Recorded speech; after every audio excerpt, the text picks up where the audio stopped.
everybody, and welcome to a brand new episode of the D&D Live Play Show known as SOTC. I am your Dungeon Master, Aiden Yolo, and unfortunately, we are going to be playing tonight without our Rocky Jock, Urobo. Something came up for John, so he cannot be here tonight, but we all still wanted to continue on the journey. So for any rolls that may have to be made, Brittany is going to run Urobo. She has access to his character sheet through D&D Beyond. And another thing, as you can tell, because Discord, we can't choose where where all of our cameras sit. So the name tags aren't exactly accurate. Sophie's and Brittany's are perfect. I am sitting above Laura for Orladar, right? And Mom is sitting Yes.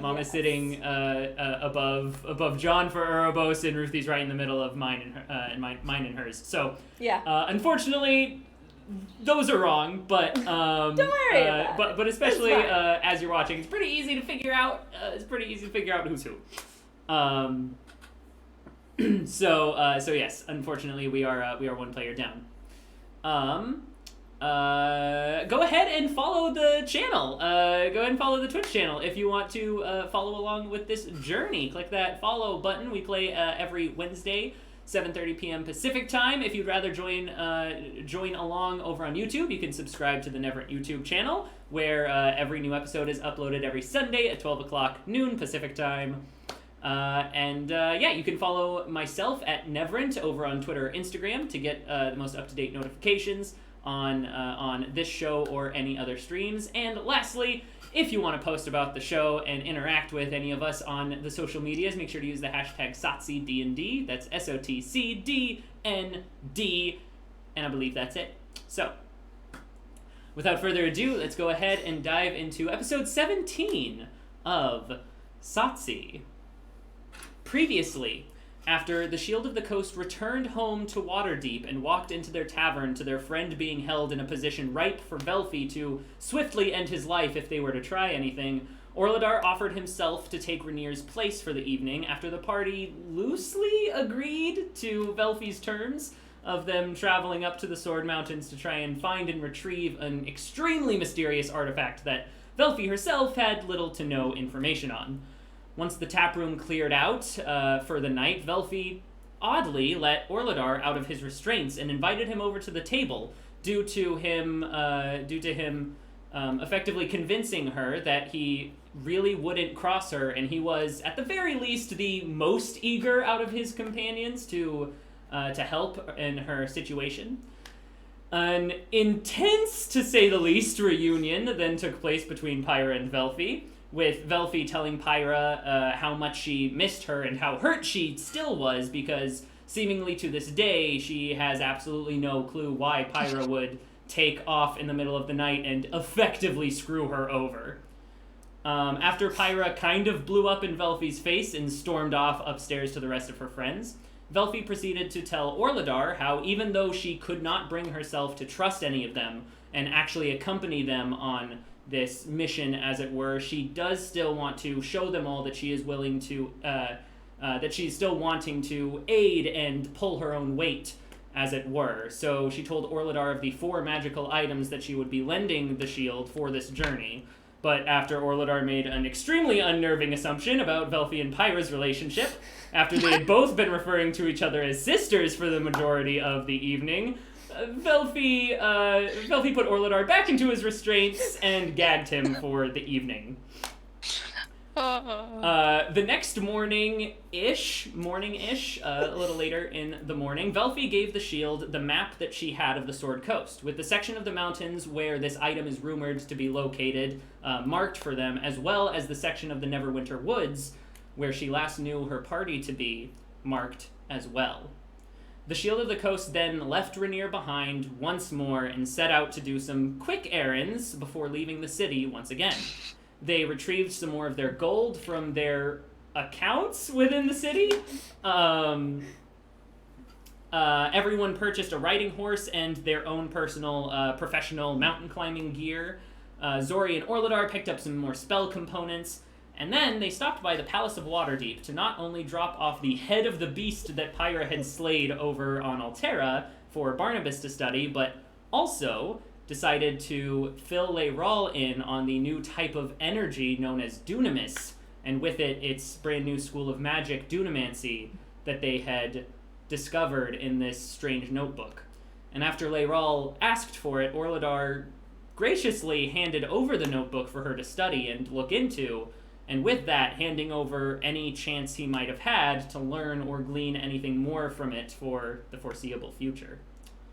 After saying goodbye, the Shield of the Coast left the gates of the city and began their journey on the Long Road, the main travel route for the common folk coming and going from place to place, up the coast toward the Sword Mountains.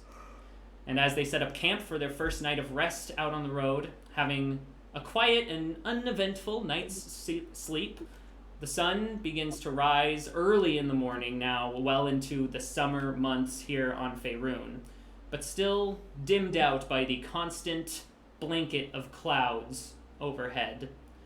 Each of the members of the Shield of the Coast slowly come to consciousness at the start of their second day here on the road. And before we pick it up from there was something that the Shield wanted to do the night before, during that night's rest. So we can go ahead and retcon, click a little bit of a rewind button. And what would you like to do on this first night of rest, Shield of the Coast? What are you all doing? I believe we would like to identify the objects that Belfi has loaned to us. Okay, so what are you doing? Well, I do have... Are those the items that we wanted to identify, Zoria? Or we had other ones. There was also the staff that we were talking about. I don't... Staff and the rings. Okay, that's what I thought. Because I don't have believe... written down. Well, no, I don't believe that Orladar is the only one that Velfi told anything of, and I don't believe Orladar has said a word to his companions. We have no idea about Velfi's gifts. Yep. It's true. I mean, my notebook does. But your notebook is not you. I know. Well... It's more organized than Pyro, that's for sure. Before we pull these things out of the bag of holding, Zoria, did I still need to identify that scepter for you? I would love for you to identify this because I can't get shit done with it. Okay. I have tried so hard to connect with this thing. I'm connected to it. It's taken up connection slots. It's not doing anything. Well, let's just use the goggles connection slots to identify that scepter. Okay, so you're gonna use the charge from your goggles? Yes. Okay, so as you start studying it, and as you sort of unlock the energy to glean more specific information of the thing, you see these runes jump in all around, and you see that it has very strong. It definitely has sort of very strong magical, like a magical connection of some sort, but it's sort of mostly just a lingering divine magic. You do learn that this thing has a given name, and it is called Dusk Crusher. Jeez. But according to the goggles, it has no function. Okay. What? Well, I convey all of this to Zoria. So that little scepter is the Dusk Crusher. It is. Yes. It's got a crazy amount of runes on it and some lingering divine nature, but other than that, it seems to be functionless. You've been looking at that thing for 2 days. So it's a mystery. The staff, right? Yeah. Yes, this is the tall staff. It's about Zoria's height. Heavy metal, leather wrapped handles, sort of a couple of jewels and gems. This strange sort of symbol emblazoned on it, just of a bursting sun with points radiating out from it, and a large open ring on the very top.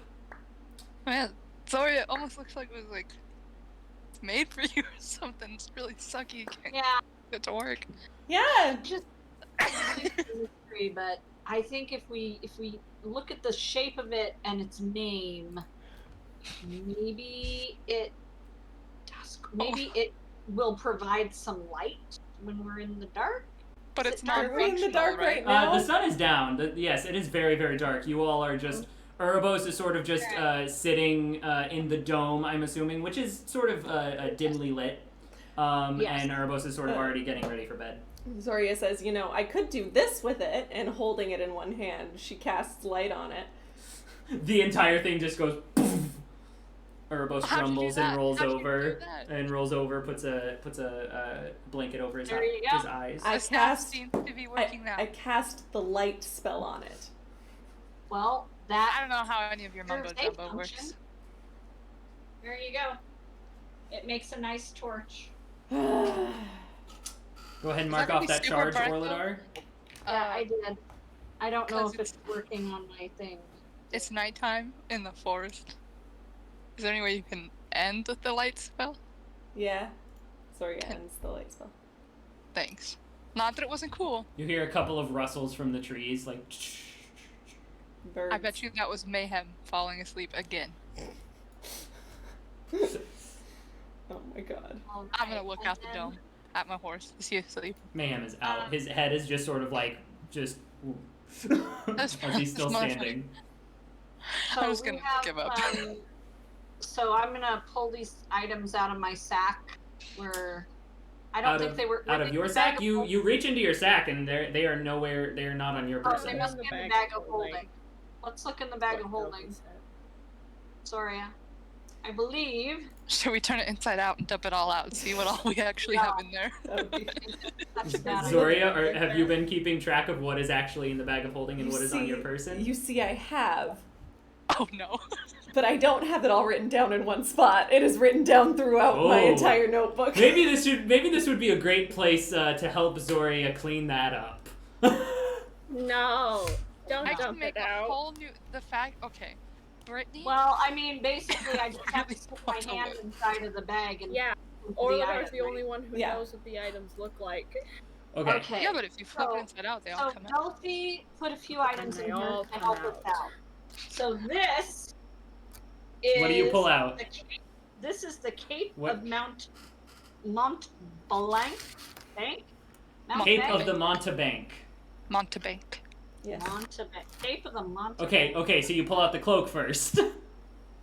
Yeah. Is what I'm asking. So as Orlidar reaches in, he pulls out this. You can see it's a smooth, dark cloak that at first appears to be black, but as you look closer, it does have this sort of deep purple sheen to it, and it is just sort of a smooth, deep purple cloak with a hood. And you notice it looks very similar to the one that Velfi was wearing when you first arrived at the tavern, and then the next morning you saw that she was not wearing any cloak over her jumpsuit. So this. Another interesting point is that as soon as Orlidar pulls it out, the entire dome is just filled with a like dank stench of brimstone. What item is it? The cape. And then, since it's Oh. the end of the day, DM, can I use it to show them what it does? Orlidar, you see that as you pull it out, you remember last night after Velfi used it, it turned black, and you Yeah. can see the deep purple sheen, so you know that it is sort of Alright. recharged. So I'm gonna wrap the cloak around myself, Okay, Orlidar throws it on, clips it at the front. and I disappear. All right, so Orlidar waves the thing, and then there's just this boom, and the entire dome is just instantly filled with this dark purple smoke. You all start coughing as the stench gets even stronger, and you can't see a thing.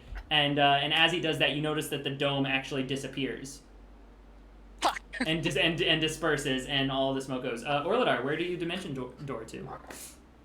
I don't know, 500 feet away. Okay, as you all wave away the smoke, you see 500 feet, about 500 feet down the road, out in the open. You see another big just plume of this purple smoke as it starts to disperse as a gentle breeze comes and catches it. You see Orlidar standing 500 feet away, wearing the cloak. I really love you guys, but you are very hard to be discreet in the woods, or you might be killed. You hear another rustle in the trees. Son of now, Orlidar, you have to walk 500 feet back. Go ahead and mark off that the Cape of the Montebank's charge is used. Yeah. Till tomorrow. Mm-hmm. It's not even on my sheet, is it? I don't know. Have you added it to your sheet? No, I'll just mark it off right here. I would like to do a perception check on the forest. Go make a perception check, Timber. Can I join? Yeah. Do you wanna let Timber add your perception score? I do. Okay. Let me check. I believe it's a +6. No way. But let me check. Skills. Perception. So I would take my roll +6.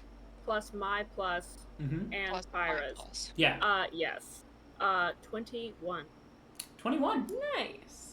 You I sort rolled of a 9. what? I rolled a 9. Nice. 21. As Pyra sort of steps up next to you and tries to keep an eye out, you see like a little rustle in the trees, and you both slowly put your hands on your weapons, and you just see a bunny hop across. Can I throw my dagger at it? Go ahead and make an attack roll. Sorry, guys. I'm sorry. I realized after I said it, Zoria's face. Oh no, the wasp is The back. wasp lives. No! Oh no! Go ahead and make an attack roll, Pyra. Okay. What is do you know what a dagger is? You have it. Is it? Are you throwing your? Natural 20. Are you throwing your dagger? Yeah, my dagger. Pyra's gonna murder a baby bunny in front of us. It looks pretty. Oh no! Oh no! I got a natural 20. Yeah, Pyra, you see it, and you quickly just yank it. You sort of like break the string that is holding it around your neck, and you just throw it as it is like arcing in your hand. You see it. You see the form of the key just shift into the dagger with the same pommel, and you throw it, and it flies straighter than you've ever flown anything, and just right into the neck of the bunny. And it's like as it's midair, it just. And then. I believe, does your dagger return to your hand after you make a ranged weapon attack with it? I feel like it does. I feel like I've Go read ahead that, and- but I've well, read never it. made a ranged weapon attack. So my phone is on low power mode, so it keeps locking me out of it. No. Infiltrator's key or weakened. Yep, removed. Returns to your hand immediately after it's used to make a Yeah, ranged so attack. as soon as you see it like jab into the neck of the bunny and it just flops to the ground, it just disappears and then reappears in your hand, still in the form of a dagger. I Just fasten it back to my. you just tie it around your neck real quick. It And then I'll go shifts. retrieve the bunny. shifts back into the form of a key. Yep, it's one dead bunny. All right, I got dinner. I'm gonna go over and start cutting it. I lived in the woods, Zoria. This is what I did. This is what we ate. We have food! I know I bought the rations, but what if we can save the rations? I can make food! Too From- late. agree I'll with start Pyra. skinning the From bunny. literally nothing. I can make food from nothing. Too late. There was no reason to kill that bunny. It's instinct. At this point, man. I hunted with my dad. I'm just gonna go start preparing the bunny. All right. Okay. Are we all back together now? Yeah. Did you make it back from your 500 Next foot thing walk? I'm gonna. Yeah, I think over that course of time, Orlidar makes his way back. Yeah, and I'll wait to cast the hut until I finish showing them these things. Okay. Since Okay. apparently we need to cook some rabbit now. Disgusting. I'm not eating. Fine, more for me and Herbos and Timber. Yourself. I'd rather have a deer. Wouldn't- Thanks. Wouldn't want it to go to waste. I could get you a deer. All right. But first, let me show you the other things Velfie is letting Okay. us do. All I right. pull out a gold chain with a red stone on it. If it has a name, I don't know what it is. Periapt of wound closure. I was what- almost there. I read parrot. What of wound closure? Periapt. Periapt, I think. Yep. Oh, Correct. man, I spelled that so wrong. I literally So did spelled I. That's why I Period. couldn't. I spelled it so wrong. Yes, PER. and you all noticed that Orlidar just pulled out the cape, threw it on, and threw it around and teleported essentially. So. Oh yeah, can we talk about that now that you're back real quick? Where'd you go? Basically, this cape has 1 charge a day, and it allows the user to dimension door 1 time Mention. per day. Yeah, disappear and go somewhere else that's 500 feet away, up to 500 feet away. But Is it that has just... to be a location that you can like picture in your mind. It has to be a location that you can see or have seen before. Yep. So But just it's like still within Nightcrawler. 500 feet. So you get one you get one instance of being Nightcrawler from X-Men. Yes. Basically. Quite literally, because there's also the smoke. Very cool. Very Should be called the Nightcrawler cape. obvious, I would Alright, say. this necklace closes wounds. It's a healing thing. Ooh. Well, now we'll have 2 healers. Good there. Is that what it does? I don't know. Wow, such a burn on Orlidar. I know, but Orlidar didn't even hear it. Yeah. I was waiting for a response, and I was like, okay. I'm sorry. I'm trying to do things on the app and it's not working. Just use so I'm the. going- If you're on your computer, just use the computer. It's so much easier. Just use the website on the computer, Mom.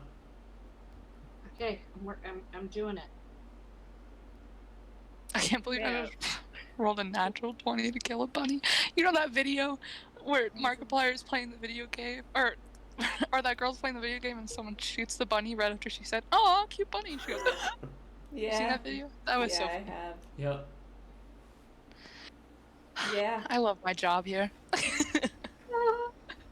I love being the chaotic person. Oh my god. Oh no. Y'all, that Okay. wasn't a wasp. It was entirely black, and it was still alive after I'd hit it several times. That's It was terrifying. very scary. Oh Was it no. do you have cicadas? No, I don't think so. I don't think they're in the Northwest, are they? Wouldn't Oh, they yeah, be there was dead some- by now because of the heat? There's some over at Clear Lake. Really? They haven't landed on me. Huh. Yes. Wow. They're so loud. You have to search this now? Yep. Okay. Well, And I anyway, left promptly. Orlidar, what are you doing? Well, now that I've showed off the gold chain and the redstone, the next thing is the 2-finger ring.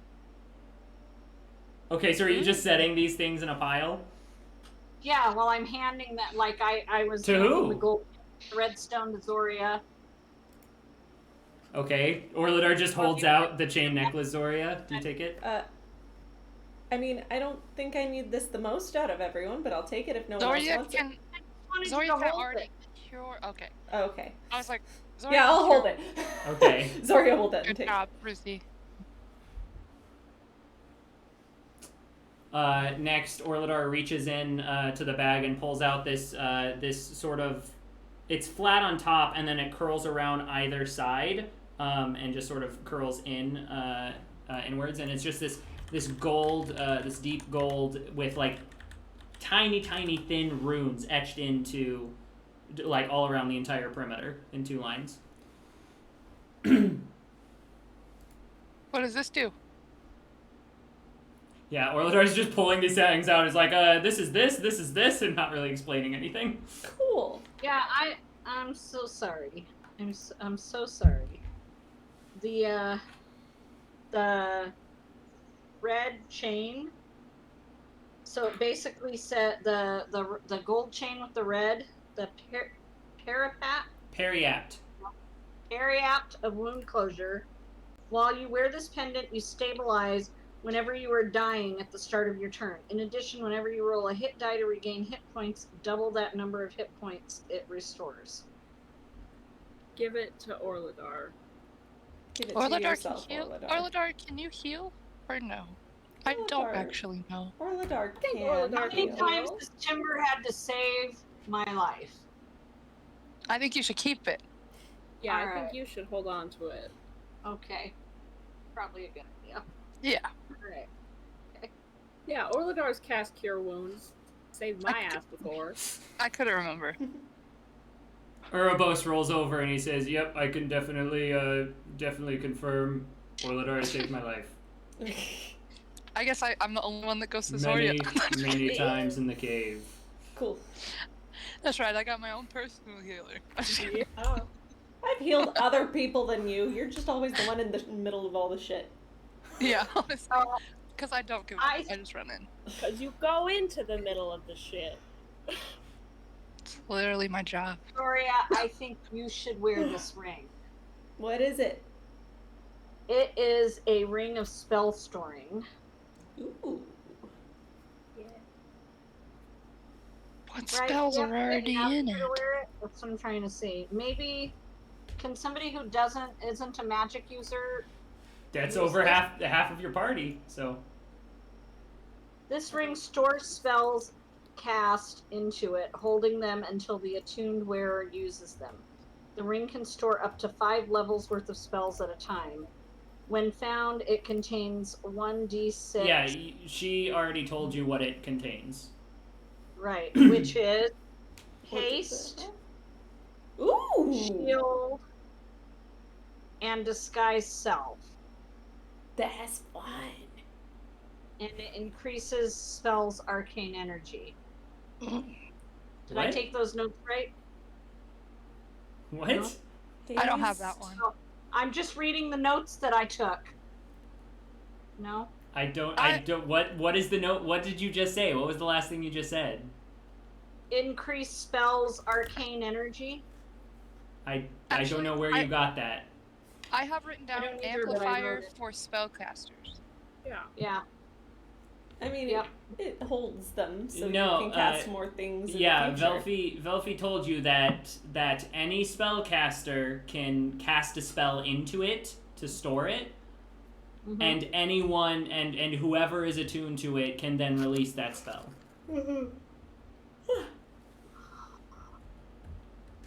Oh, so we could put spells into it and then give it to one of our non-magic using friends Mm-hmm.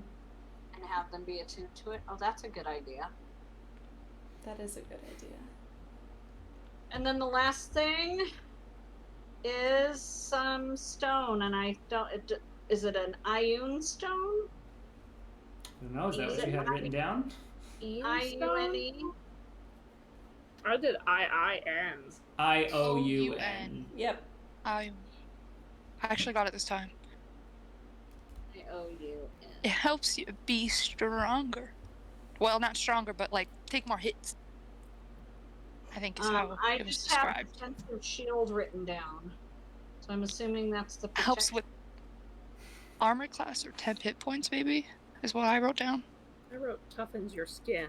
I think that we didn't get a specific definition there. Pretty sure Yeah. Velfie told No. you Well, it toughens your skin. Well, all I have exactly. written Yeah, down. That can mean a couple of different No. things. Yeah. Yeah. Not So descriptive. I think it's the Ioun Stone of Protection.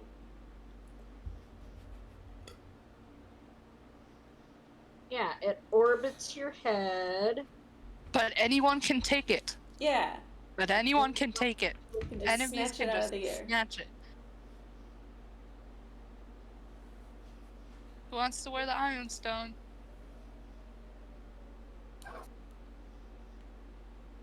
Could I have the double-fingered ring? Yeah, I don't think you Yeah. cast anything. No. I can technically cast Fireball. Or, not Fireball. Not Burning anymore. Hands. Burning Hands. Yeah, I think you should. Have Yeah, that. but Timber, even for you, that's not casting a spell. Like in Yeah, world, it's- Mhm. in world, Yeah. like yeah, Okay. Alright. yeah. Yeah, in world, it's not you casting a spell. It's you focusing your key energy to sort of produce flame out of thin air, and just mechanically speaking, you cast that spell. Yeah. Okay. Yeah. It's listed under the spells category. Yeah, it's so. but it's different than actually Okay, casting yeah. arcane energy. So so you're giving the ring of spell storing to Timber then?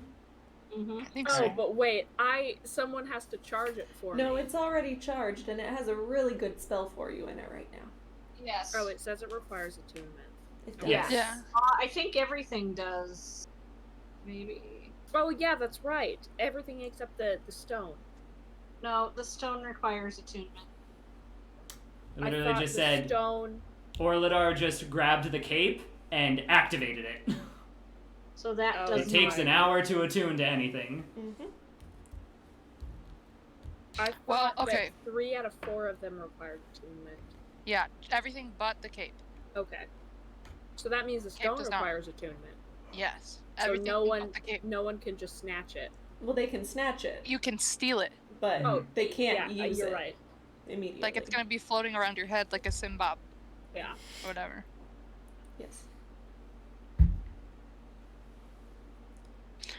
Okay, so the double finger ring goes to I will Timber. take the ring and sit quietly with it. Okay, Timber, go ahead and add a ring of spell storing to your inventory. Then Orlidar, And- you got the. Here, 1 second. Timber, after you complete that, make sure to add a note somewhere. You can customize it in D&D Beyond if you want to, or you can just add a note in your paper notes. Make sure to add that this ring currently holds a level 3 haste spell,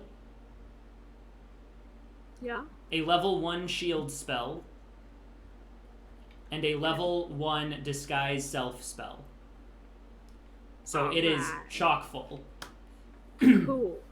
All five of its levels are currently full. So you have those 3 spells that you can release as an action and cast. Okay. And is there going to be a description of it under the thing You I can read what they do? not under the spell. You can just search on D&D Beyond. Okay. Cool. Thank you. Mm-hmm. Definitely look at what haste does. Yeah, if you want to look up those 3 spells since you have them Yeah. at your disposal. It's so good, especially for monks. Except that you only get 1 extra attack. I know. Yeah, but But still. But still. Okay. But a monk with an extra attack could be death. Yeah. How much? What is the movement effect? I think it doubles your movement. Zoria, It doubles your movement. Yeah. Timber. It doubles your movement. Oh I my think God. you should have the Ion Stone because it's pastel pink. First of all, What's it? yeah, I wrote down Beautiful. pastel pink, rhombus. I don't know, rhombus. There it is. Rhombus gemstone. I There was you trying to figure go. out what I wrote. I was like, Cool. something, but I think it would go with your aesthetic. Arnold Polbar. Arnold Perlmer. Anyway, carry on. So you still I think you should have the you all spell. are just sort of sitting here with 3 items just in a pile. Mm-hmm. No, Out Orlidar in has the- a necklace. I have the necklace. Okay. Timber And has the rings. Timber has the ring. Yep. And Yeah. Zoria's So there's got a the cape stone. and a stone. So Zoria, you are taking the stone. And See, and here's Pyra's the got the- thing. All right. So Orlidar, if you're gonna try to attune to the necklace, what are you gonna break your attunement with? I was thinking maybe the badge of the watch. Or I don't know about that. That gives me a +2 to my AC. And who is taking the cape? We haven't decided. We're talking it through. You're doing a lot of talking. Hive mind. Yes. I just want to say, I would be absolutely willing to give this stone to someone else because technically all of my attunement slots are full still, and I'm determined to figure out what the hell this staff does. My It's attunement got to slot do is up. something. I have full attunements as well. How Does many anybody things can you else? attune to? It says it at the bottom of your inventory screen. Oh dear. You can only attune to 3 things at once. If I have to unattune to something, it's going to be the goggles of object reading. I will unattune to those because those are beneficial, sure, but they don't help me in other ways. The Belt of Dwarven Kind gives me advantage to my, or adds to my Constitution, and the Badge of the Watch adds to my Armor class. And I don't want to Okay. give them up. Those Okay. are pretty important to keeping my fragile glass body alive. So the ion Yes. stone. Where's that going? Urbos, you want it? Pastel pink would look great. It looks It's like also a a rock stone. rock. It goes with the aesthetic. Yes. True. Just don't eat it. Don't eat it. It's not candy. Would you I mean, it also does have look to like it, though. unattune? Yeah. Actually, I technically have one more space for something. Perfect. It's like it was meant Take to it. be. Here you go, bud. I mean, I am already pretty, he flexes. And he knocks on it, you hear a... On a scale of 1 Pretty to hard. like 25-ish, what do you think your hard to hittedness is running around right now? About an 18. So, Okay. Yeah, I'm what is pretty- everyone- I'm pretty, Hard-hittedness. pretty hard to hit, as is. What is? I think somebody else could probably benefit from it better, but if I mean- nobody else wants it, I will gladly. I have the same Because ish hard it does look, hittedness as you, so It does look Oh, pretty you tasty. do? yeah. What is your hittedness, Timber? About 17 out of 20. Okay, Orlandar. Nope. Okay. Technically, Orladar? I have Are you not a listening, or? 15. How hard are you to hit, Orladar? On a scale of 1 to like maybe 20-ish? How? What? That's like 13. Ooh. What? Ooh. Are you sure you don't want to disattune from something else? How about I Well, take the the only reason- goggles, you take the stone. Well, the only reason I'm at a 13 is because of the Badge of the Watch. Oh my god. Without the Badge of the Watch, if I break my attunement to the Badge of the Watch, I'm down to an 11. Orladar, please take the ion stone. Okay. But you'd have to You have to unattune and then attune to that. you know, if I took I'll off take my the badge of the goggles. watch, don't- I'd I think be that's- 14. Just for the record, Ruthie, you don't ever have to unattune to anything. You just attune to something Oh, new, really? and once you already Oh. have 3 slots, if you try to attune to something else, you just choose which thing you break your attunement to. Mm-hmm. Yeah, you don't like have to take If you time to unattune to anything. If you don't want the iron stone, I will unattune from the badge of the watch and take the iron stone. Orladar. Just a minute. Urbos pipes up and he says, you know, if one of you were to unattune to the badge, that would probably help me more because I don't use my shield anymore. Because I have the shing, and he unsheaths both of the swords. The moon touch sword glows bright. Just a beacon in the darkness to you all, adding into the non-discreetness. And he just holds up both the swords. So I don't really have a hand to hold the shield anymore. So Well, I'm not gonna get rid of my axe, and I'll throw it back on my back, and I'm not gonna get rid of my key. So the only thing would be the badge of the watch, if you do not want the iron stone. Which one do you think is better for me? The Badge of the Watch is like there all the time. But Yes, you but even should with only the have badge the of the badge of watch, the you've watch, almost right? died multiple times. Maybe. Alright. Urbos, here's my Badge of the Watch. oh, What? What? No, What? Orladar, you should have that. I thought we and were you- telling Orladar he should have the stone. Yeah, you need this. Wait. I can't Wait, have Do we both. actually know what the stone does? It makes you harder to hit. Right, but does it make like you harder to hit like the shield does, or does it make like your skin harder to penetrate? I don't know. I don't know. Guess someone will have to Oh, attune to it to find out. I guess so. If you want to keep the necklace, I will take the Ioun stone and give Urbos my badge of the watch. Okay. Let's do that. If you want to keep your badge of the watch. Yeah. Yeah? Yeah. You want to keep it? Yes. I Okay. think Orladar should keep a badge. I'm of gonna- I'm watch. gonna keep. Wait, so what's happening? My badge of the watch goes to you, buddy, and I'll give it to So instead- Urbos. Okay, And then I'll take the pastel pink rhombus stone to go above my head. yay! Fire is turning pink. I hate it. You know, it'll be like a gradient, you know? Like, Yeah. Like darker to I like wonder red. if you can change the color once it's on you. I don't know, I guess you'll have to find out. It's got RGB effects. I wish. Okay, I unattuned. Okay, Here you wait. go, buddy. So, okay, so what's happening, everybody? And then I'm giving.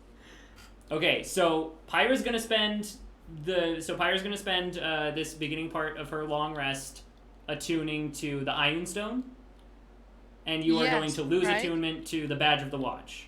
Which I'm giving to Urbos. Urbos is gonna get a Badge of the Watch, which Yes. he will spend an hour to attune to. yes. Okay.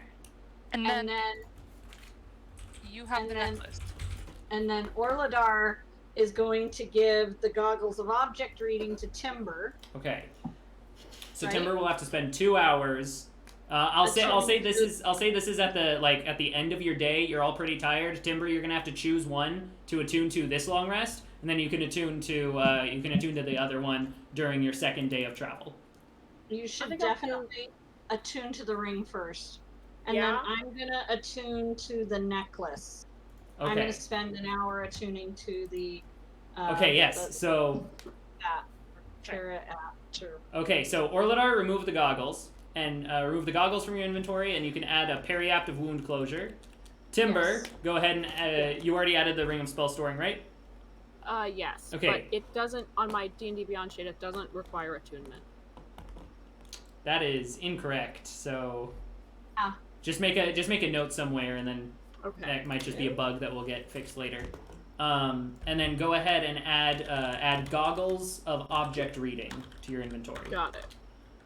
Pyra, go ahead and add an Ioun Stone of Fortitude. Is what it is called. I got it. Requires attunement.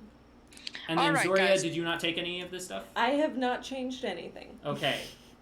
So I'm determined You to have the figure cape, out this. though? the cape is still laying on the ground. No one's actually taken it. yeah, Zoria. Would you take like the cape. the cape? I have wings. I don't need it. Okay, I'm gonna be really honest. You guys, I really want the cape. Okay, All have right. the cape. It's all yours. Thank you. Yes. I put it around myself. Okay, Pyra, go ahead and add a Cape of the Montebank to your inventory. What does That's all I having wanted wings this have to entire do with time. teleporting? I can get away from people easier. I mean, that's Yeah, fair, but they can but, see you. but they can see you. Well, yeah, but like, It's like, if I fly directly up from someone who can't fly, like, I'm fine. Unless they well, cast a spell on you or shoot an arrow through your wings. That's not how my wings work, but I appreciate the concern. Okay. Fair enough. I don't have wings. They're just kind of there for decoration. okay. So as you all bed down, spend this last hour right before your rest, attuning to all of your stuff. You all see what that does, and you can go ahead and click attune. Yes, Pyra, yours is the most unique, where you have to be attuned to it and able to use it, but you do not gain its benefits unless you use an action to throw it above your head and have it orbit your head. Yeah, that's what I'm reading right now. Yeah, good. So you're figuring that out. 1d3 feet. Yeah, I just changed that. It's just a foot. Okay, 3 feet is thank like you. really far, and you can't really grab that at that point if you get a 3. So yeah, it's just a foot above your head, and it just rotates like a halo. So, real quick. When I toss this above my head, does that mean my AC is 24? No, Okay. it just doesn't change. making It sure. does not change your armor class at all. It gives you a +2 to your Constitution modifier. Not modifier. +2 to your Constitution. So your Constitution modifier will increase by 1. It's fortitude. But Yes. it does have 10 hit points. Yes, the stone has 10 hit points. So if someone can try to attack the stone and crack it, Okay. essentially breaking it forever. I see. Alrighty. I think I'll have to read up on that a little bit more, but All right. Alrighty. I'm going to Okay. bed. I'm done. There's a lot of okay. talking. Okay. Yes, Urbos is now attuned to the Badge of the Watch, and just for all of your information, Urbos has an armor class of 19 now Nice. Oh, with the Badge of the Damn. Watch. good. Okay, so Timber, you're attuned to the Ring of Spell Storing, and you have all those spells put in. It is not showing up in the like attunement spot. Did you mark the box next to it up in your inventory? Oh, okay. Okay, I got it this time. Yeah, you have to figured it out. make it active, like you're actively using it, and then you have to attune to it.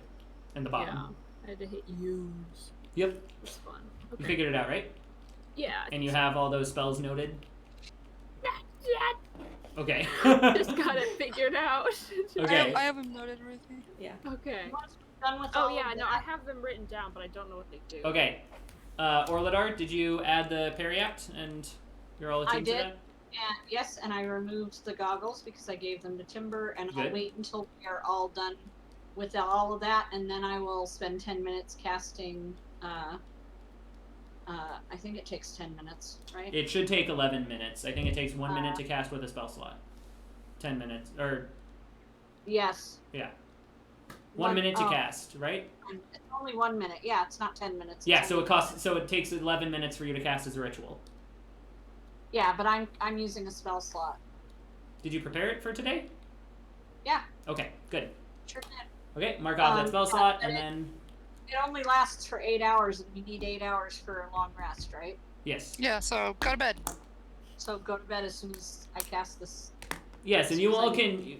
Orladar can cast it, and you know, I think Urbos took first watch at the end of last week, so he can attune to the badge during his watch, and then So on and so on. so on and so forth. So, with that out of the way, yes, you kept like looking at me and making eyes at me. On Zoria's watch, she was specifically spending time investigating the staff Yes. and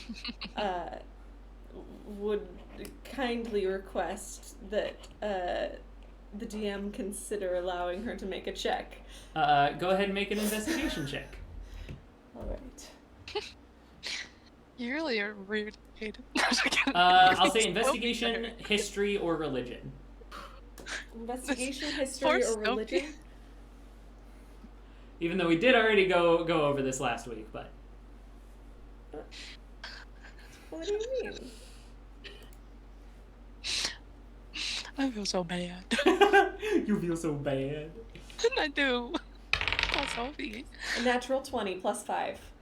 That's funny. I Damn. should have done a video. Oh, damn. You shouldn't have Checkmate, used that. Hayden. Checkmate. Okay, so as you were staying up during your watch, and you were Also, I just want to add, I believe I did specify last week that I was asking Tymora for help. yes, Yes, okay. yes, Just want to make sure. yes, I remember Also, that. you can look at this die if you really want to. It is a 20. +5. What are you making? History. Oh, you're making a history check. Okay. So as you begin to look at it, and you begin to look closer, specifically around these emblazoned symbols. Give me 1 second. Okay.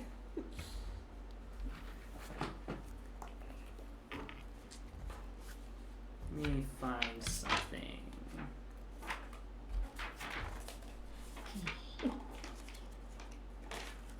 The heck? Aha, there we go. Zoria.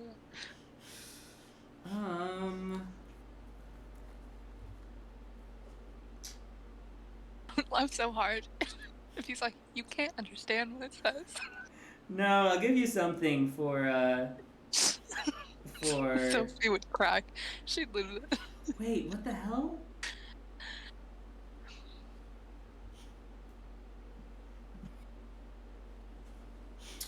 Okay, so as you are looking at specifically the emblazoned symbols of the sun with the radiating points of energy, just especially the design really calls to you as a holy design, as a holy symbol of a deity. It looks like design-wise, it looks very similar to everything else you've seen throughout Waterdeep in particular, with all of the different deities being worshipped.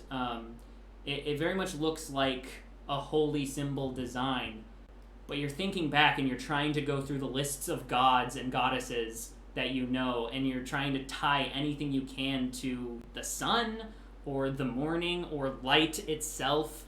And this definitely isn't a symbol of the Morning Lord, because all of those things have to do with him.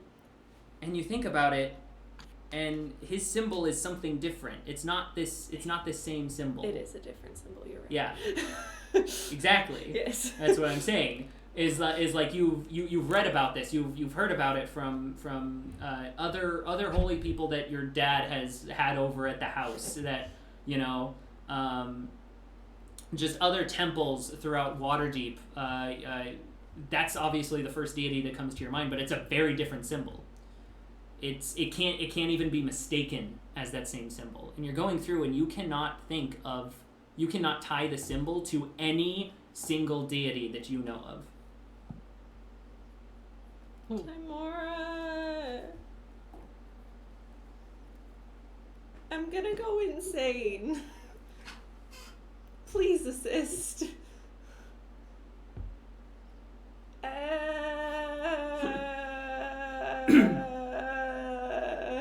As the sun begins to rise at the end of your watch and you all come to consciousness, just hearing Zoria's cry of distress and the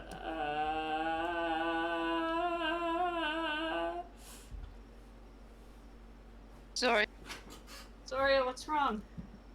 I cannot figure this staff out. I don't know what to do.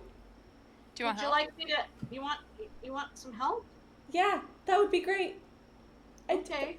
I have been racking every last corner of my brain, and I cannot find anything in my memories, and any information that I have ever taken into my body that I can think of that would help me figure this thing out. I don't know what to do. Do you want to? Do you want me to assist you? Do you want to assist me? I mean, I don't know how much better I can do. I'll try. Okay. Okay, go ahead and roll a history or religion check, Orladar. Okay. Can I help Yes, you, Orladar? Yes, please do. Yeah, sure. Take Pyra's. So which roll are you making, Orladar? History. Okay, so so go ahead and add Pyra's history modifier to the roll. Pretty sure. Give me a second. It's loading. Pretty sure it's not that great. With a +0. I want someone to help someone else with a +0 modifier to the roll. +2. Okay. There All we right, go. that would be 22. 22. Yeah. Orladar, not knowing what Zoria has sort of racked through her brain the night before during her watch, you look at it and you are just extremely puzzled by this symbol, and you start thinking it, and you're like, I've done a lot of reading. I know a decent amount of the deities, and this doesn't match any of them that I know of. You didn't see anything like this in the book, did you? Not that you can I remember. see- No, not that I can remember. Okay. I don't know. You do remember. Oh, it's a mystery You game. do remember from the notebook. It was very scientifically written and not religious in any way. Yeah. But I mean, I've studied history and these symbols don't match any of the known deities that I can recall. Hear me out. Brainstorming here. What has been opening up all over this place? Maybe it's from a different realm. Maybe we don't know this god. Very possible. Yeah.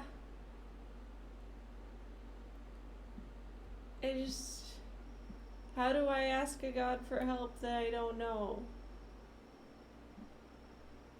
That it doesn't exist on this plane.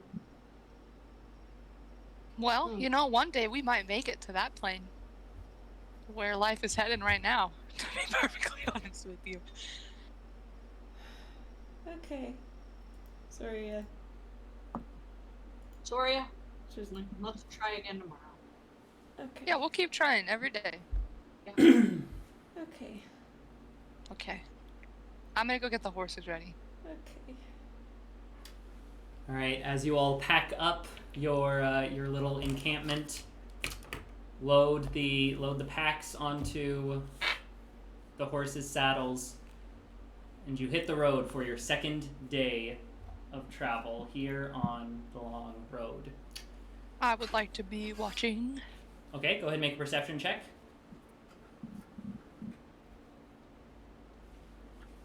19. 19, okay.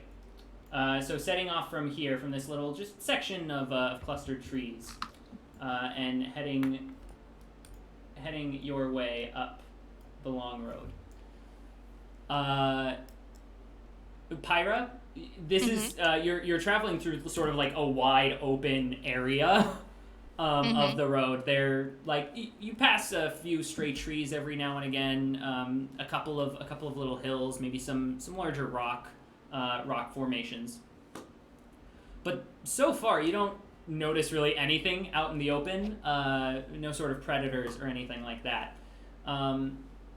One thing, though, is that this second day of travel is noticeably less active than your first day of travels in the others that you see on the road, that being very, very few. The first day you saw other passing horses, caravans sort of passing you and heading up the road, and specifically passing back and forth between Amphale and Waterdeep. And then once you pass Amphale, it's just gotten a lot quieter. You know, every once in a while there will be a passing horse or sort of a passing family on a small carriage taking some maybe trade goods elsewhere. Is it like unusually quiet, like the wildlife is quiet, or like? No, you hear Okay. birds chirping in the distance. You see some flying overhead. You see wild horses and buffalo and cows and stuff like that, just sort of out and about every once in a while. Not different, not any different than especially you, Pyra, would notice, having been on this road a couple of times.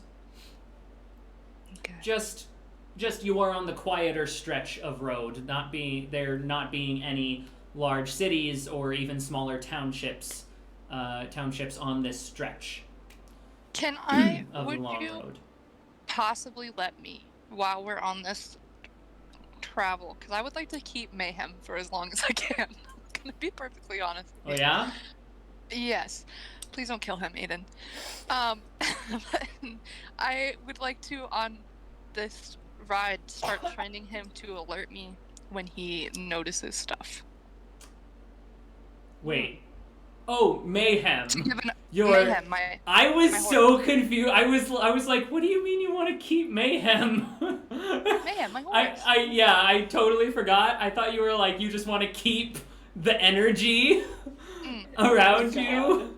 You want to keep everything my around horse. you in a state of mayhem, and I was like, I want to what? keep my horse for as long as possible. Okay. Aiden, so please don't kill him. I see. Aiden. Go ahead and make an animal handling check. I'll say with advantage since you spoke to him in a language he understood the night before. Alright. Come on, D&D Beyond.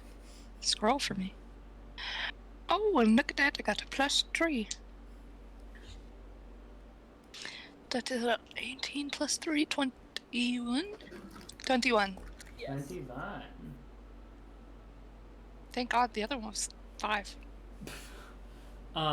21. Okay, so as you're sort of, you don't waste your ability. You just sort of are talking to them. You know, every once in a while, you guys will stop for a 5-minute break, let the horses rest, and eat some grain that you bought for them for this journey. Let them drink some water and everything, and you really start to sort of kindle a closer relationship to Mayhem. You do see near the end of the day, you know, after a few hours here on the road, he definitely starts to act more and more like Maximus from Tangled, and like pointing like a dog. You know, it'll just be That's a bird what I flying want. overhead, but like you'll hear a tree rustle, and he'll like turn sharp and point his snout and everything, and then a bird will fly out, and then he'll calm down and go back to riding. Boy. Hell yeah. I love this horse. And I'm gonna keep going. All right. So while this second day of travel is a bit boring, that does mean one thing. Your travel is unhindered, and you all feel quite comfortable and safe here on this stretch of road. That is not good. During this nice quiet period of traveling, I'm gonna like take a lead rope for the horse, and I'm gonna like toss it up to someone in front of me. Where it's called like pony riding, where there's like just one horse is leading another horse, and I'm gonna let my horse just follow, and I'm gonna attune to the goggles. Okay. And then I'm gonna read my book. Okay. Who is leading? Who are you throwing your lead to do this more complex maneuver than any of you have ever done before? I intended to throw it to Pyra, but okay, Pyra. Pyra's trying to trade Mayhem. I can do it at the same time. While Pyra is trying to train Mayhem, Pyra, go ahead and make a. Go ahead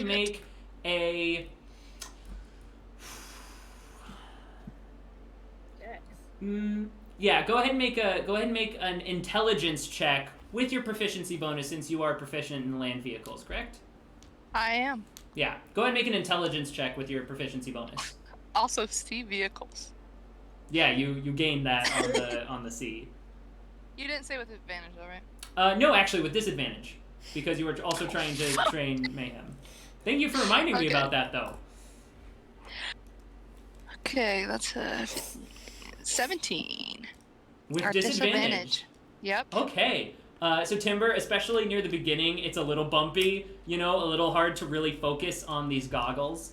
But mostly okay. Pyra has spent probably the most time traveling on horseback than any of you. Maybe Timber might be a close second. But yeah, Pyra is able to sort of figure out this little bit more of a complex maneuver, and you are able to have a little bit of a respite to do these activities while you ride.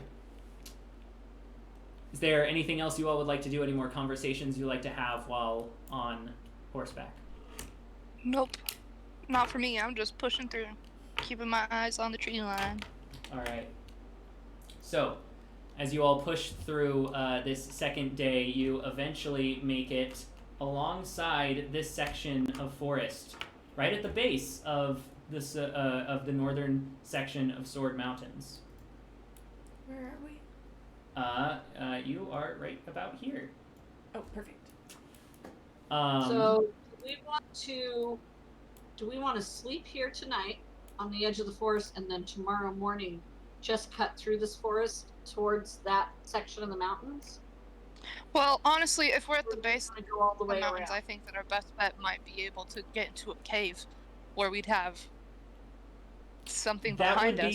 That would be another 2 or so hours of travel, and at that point, your horses would be taking a point of exhaustion for each hour travel. This is the end of the day. The sun is going down over the horizon. Your horses are showing signs of fatigue, like they're ready to sleep. Okay, never mind. Yes. Yeah, this is at the very end of the day. Maybe not right on the outskirts per usual. I don't want to be right on the outskirts of the forest. Maybe a little bit inwards. But yes. But I'm just thinking, in the morning, do we even care about being back on this road? Do we want to take the road around to the, I guess, north side of the mountains, or do we just want to go through the forest? I mean, that's a big section of mountains that this cube is going to be in. Do we know which side would be easier to get up on? You assume probably the easiest, sort of the easiest climb, at least at the start, would be to come down here and traverse these smaller foothills first, to help make your way farther up. Going towards the mountain directly through the forest is going to be a stiffer climb, right at the start, especially, but you will be in the center of the mountain, range. So you might have better luck of actually being able to find what it is you might be looking for. And then again, up here you'll be able to sort of start by climbing up the more shallow foothills as you make your way to the steeper peaks, rather than just starting with the most difficult aspect of climbing. So that is up to you. We have 3 options here, people. Yep. We got the easy way, the medium way, and the hard way, but it'll get us there where we need to be. I personally love a challenge, so I would go straight through the forest. We know that, but you also want to keep our horses safe, right? Mm-hmm. Yes, I can find a place to hopefully tie them off at and just be like, Mayhem, if anyone comes, you better book it. I'll say, Pyra, make a nature check real quick. Son of a bitch. Alrighty, give me a sec. I'm switching between everyone's sheets. I was still looking at Urabos's. You said nature? Nature, yeah. Not bad, not bad. Ruthie, if you're trying to say something, you're muted. I got a 19. A 19? Okay. Mm-hmm. Okay, yeah, with a 19, I'll say probably within the trees, within the cover of the trees, would be the safest place to leave your horses for a full day.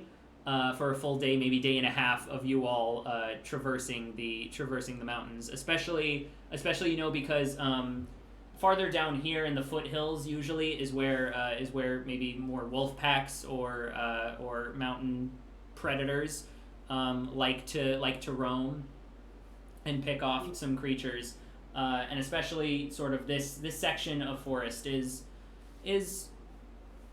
decently safe as far as you can tell.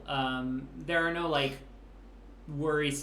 extremely worrisome predators that are known to be in this stretch of forest or anything. So I'll say you are able from your past, from your history of traveling and such, you are able to glean that probably within this section of forest, maybe around a tighter cluster of trees, might be the safest place to leave your horses. All right. I repeat all back. Yeah, even though it will be the most difficult challenge for you all climbing. I don't care how hard it's going to be for me. If Mayhem needs to survive this. Yeah. Also, would we be able to put the horses in the hut? It lasts for 8 hours. No, you need to be inside the hut. If you remember, you had already cast it last night when you were going over the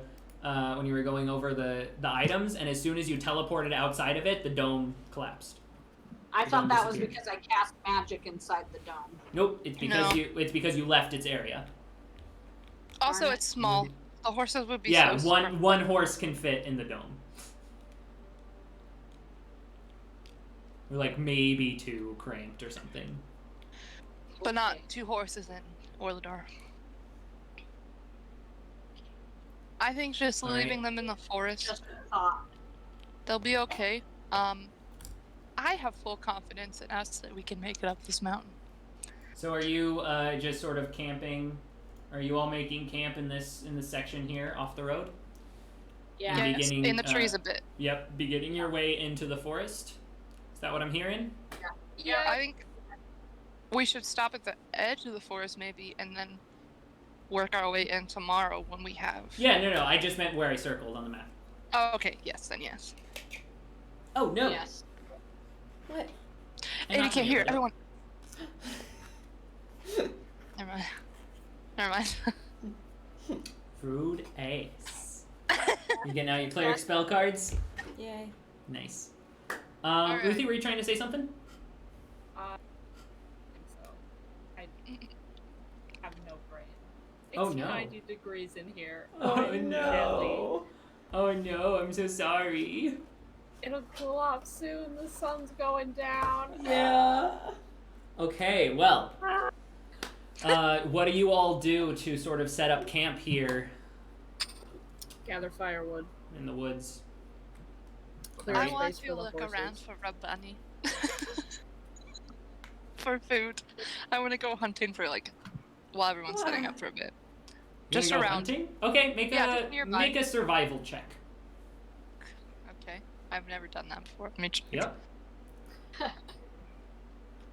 And I'm assuming Orladar is setting up the dome and sort of setting up everyone. Urabos is helping set up everyone's sort of bedrolls, tie up the horses, make sure that they're all close together. Yeah, feed them, Yeah. water them. So I got a 17 plus 0. You got a 17? Okay. 15. So Pyra goes off hunting for a bit. Timber goes to gather firewood, which is easy enough, especially here in the forest with Timber's short sword or Yekawa. They can break down some smaller trees. After about an hour after sunset, Pyra comes back. Pyra comes back with a couple of squirrels, another bunny, for dinner. But I think Pyra probably gets like a small bird or something that you could slice I like up. to keep my eyes out every time I'm out hunting now for a goddamn deer for Orlandar because they made one comment about it. Mm. And it's gonna be in my brain forever. You are not able to find any deer though. Okay, just know that whenever I go hunting, that's what I'm looking for. Okay. Well, I like squirrel. You have the rabbit. All right. I love rabbit. Timber, would you like some rabbit? Rations. Yeah. Speaking of, did anybody eat any of your rations the night before? I did not. I did. Wait. So who Yeah, all I ate the did. bunny? Because it was like a one-portion bunny. Oh, I ate the bunny. Yeah, I guess. I'll Oh. say I ate rations. Okay. So Urabos. I mean everyone else but Pyra. Make sure to mark off a day's worth of rations. I'm If you gonna have save those. so much money by hunting every night. Yeah. Sorry, just make Zoria, the- you look so scarred.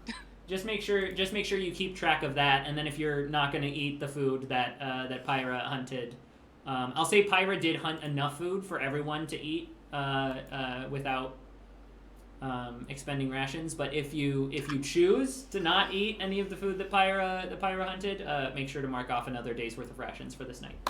Zoria, are Um, you sure I could make a really yeah. good kebab? Yeah. Urabos definitely I'm eats. sure. Urabos eats Oh, yeah. Urabos eats the food. Yeah. And then he probably eats another ration. We packed food, so we didn't have to do specifically so we don't have to do this. I mean, I don't know if that's why I bought all the rations, but I do enjoy hunting in the woods. So you're killing animals for fun, is what you're saying? No. Well, technically. And food. And food.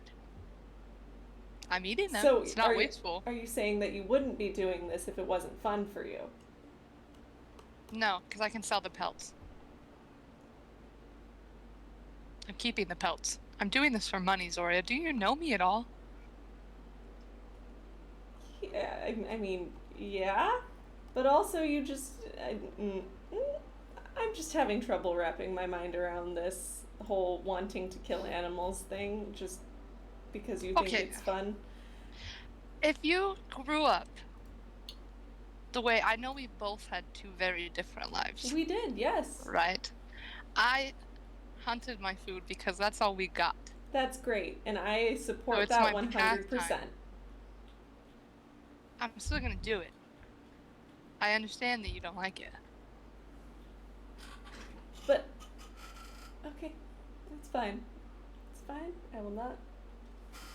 Won't push And it. if at any point you want any of this juicy meat, you just tell me. It's okay. Take a bite out of the rabbit leg.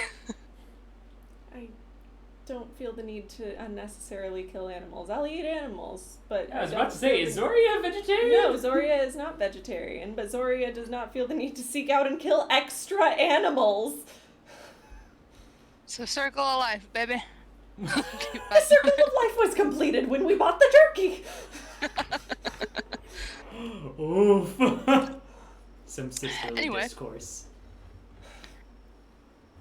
So, as you all finish your meal and bed down for the rest of your evening, Timber reading some books, I'm assuming. Yeah. I take first watch. Oh, Pyra, you take first watch? Yeah, we always do watch. Yep, I was about to ask. Zoria, before you go to sleep, should we try to figure out this staff again? I would love that. I don't know if we're gonna make any progress, but let's do it. Tymora? You have more faith than I do, so you try, and then I love I'll that. insist. Ask how much your religion is. How much faith do you have? On a Honestly, scale of you 1 to may 10. have more faith than me, if we're going by numbers alone. I have 2 faith and 2 faith only, You Two have, faith. you have the same amount of faith as me. which is Oh. amazing. Well, I guess I all know, of not our the same amount of activities are- faith. The same More amount of faithful. knowledge. The same amount of quantifiable faith. No, faith is wisdom. Faith is not religion. Where is the faith check? What? Yeah, can we get a faith check? Can I get a faith check then? I would love that. No, you've already done that. Now you're just studying the staff. No, I mean just in general, because I would probably have proficiency in the faith skill, Oh. and then I would get Oh. it would be much higher. It's fine. Just That make was a it religion was check, it was a joke. and you can add It was a Orladar's joke. religion. I was making I a was joke. gonna ask, is it religion or arcana? Religion. Okay. Okay. Oh, wait, I think I'm proficient in religion. Yeah. I'm rolling a check. Okay. Okay. With Orladar's help? Yes. Okay. Okay. Fine. What's your modifier? For religion. 4. Okay, so that's 19. 19. You're not able to glean anything more. Okay. Nothing new. Nothing new for this evening. Okay. All right. Well, maybe tomorrow Timber can help you. Mhm. Tomorrow you got some climbing to do. Mhm. Yeah. I Well, need to. Okay. Get some, try in the morning before I I start just playing. have to go get some medicine. Okay. Pyra, go ahead and roll a perception check for your first watch. 15 plus 6 is 21. 21. 21? Okay. I get a lot of 21s tonight. 21. You hear the crickets. You hear the buzz of some nightly bugs around. You hear the snap of a twig every now and then, and you shoot your gaze and you see a bird fluttering off and a twig falling on the ground. Far off in the distance, you can hear a gentle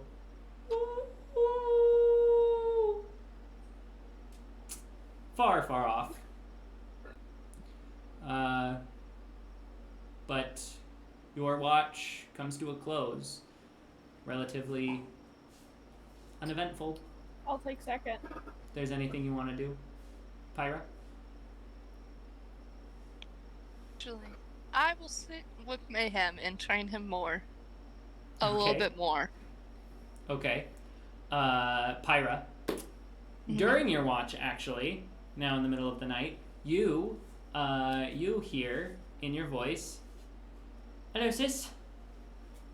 How's your first 2 days of travel? Hope you all are having fun with the toys I lent." Sir? Yep. Oh boy, sister, a ton of fun. But did you really have to give me a pink stone? Also, I'm keeping the cape. That's it. All right, you hear her continue this conversation. You ended up getting the little pinky. I know you're not, but it's fun of you to think that. I won't respond. Okay.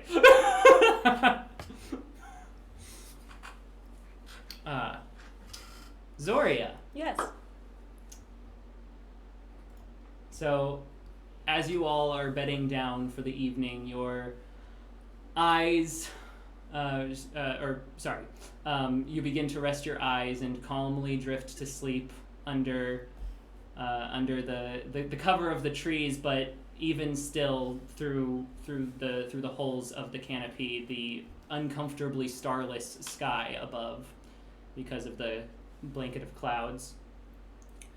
There's only darkness behind your eyelids for a brief moment before your eyes open once more, as if all you did was blink. And you open them to see a familiar, comfortable space through a golden haze, as you are sitting in this large, velvety chair of deep red coloration on one end of a hearth with a calming, crackling fire alight inside the fireplace, looking over to a similarly large cushioned chair on the opposite side of the hearth, empty. But as you turn your head, you see the humanoid visage of your bronze-colored goddess, Tymora, walking towards you, holding two saucers with teacups that have a light bit of steam rising from the tops of them. As she steps beside you and hands you one of the saucers with the teacup. Hello, child. I presume you were wishing to have a conversation in the more formal sense of the term. Yeah, I just wasn't. She, yes. As you're fumbling over your words and you take the teacup, she steps over to the other chair and sits back straight, crosses a leg, and picks up the teacup, pinky raised, and gives it a light sip. I mean, okay, yeah, but I didn't expect the conversation to, happen in my dreams, having a face-to-face conversation. You're used to having more abstract relationships with your deity, and this is much more, distinct, and you're sitting right there, and this isn't what I'm used to at all, but I'm gonna get used to it. This is great. Thank you for having me. Believe me, child, you are no average or ordinary follower of mine. But carry on. You had questions? Yeah, I have more now. Okay. So basically, does Zoria, reaches behind her and sees if she can pull the staff off of her back? Is it there? As you reach behind you, you don't feel anything. No, you're sitting in a chair. You reach behind you, and after you have this sort of puzzled look on your face for a moment, you hear Tymora clear her throat, and you look at her, and she looks over, and you turn your head, and there you see the staff leaning against the hearth in front of the fireplace. I have questions. Indeed. And so do I. Ever since this thing has come into your possession, I've been dwelling over it, doing my best to search the stars, as it were, and mull over this strange artifact. Have you been able to glean anything? I've been able to glean that I know nothing. And that's about it. It's pretty much where I'm at. And that alone is so unsettling. Yeah. It has a name. It has a name. Did you get that part? It has a name? Yeah, it's called the Dusk Crusher. Very curious. I don't know. All I know is that I am attuned to it, and it doesn't do anything, and it's kind of divine, but that's all I don't know. Well, in terms of actual knowledge, I'm afraid we're both at a similar standstill. I don't know anything about this. I've been asking those I can. Neither do they. But as far as assumptions go, I do feel the divine strands coming from it. I can feel its connection to you, but that's where the connection stops. It doesn't lead to anything. And based on what we both have been able to figure out, all I can assume is that it has a power gifter elsewhere, and somehow its connection got severed. I don't know anything concrete about it, but maybe together we can salvage this severed connection. Maybe we can redirect it and get some use out of it, even still. I like the sound of that. She downs the rest of her tea, and then she reaches over and she sets it on a little end table that you just see. It wasn't there before. Mm-hmm. There was just no end table there before, but as she reaches her hand over, suddenly there's just one there, and she sets the teacup on it, and she stands up and she steps over, grabbing the staff. She turns it on its side and sets it down in your lap as she kneels down at your feet. She sets one of her hands over the center of it, just an open palm, and looks up at you.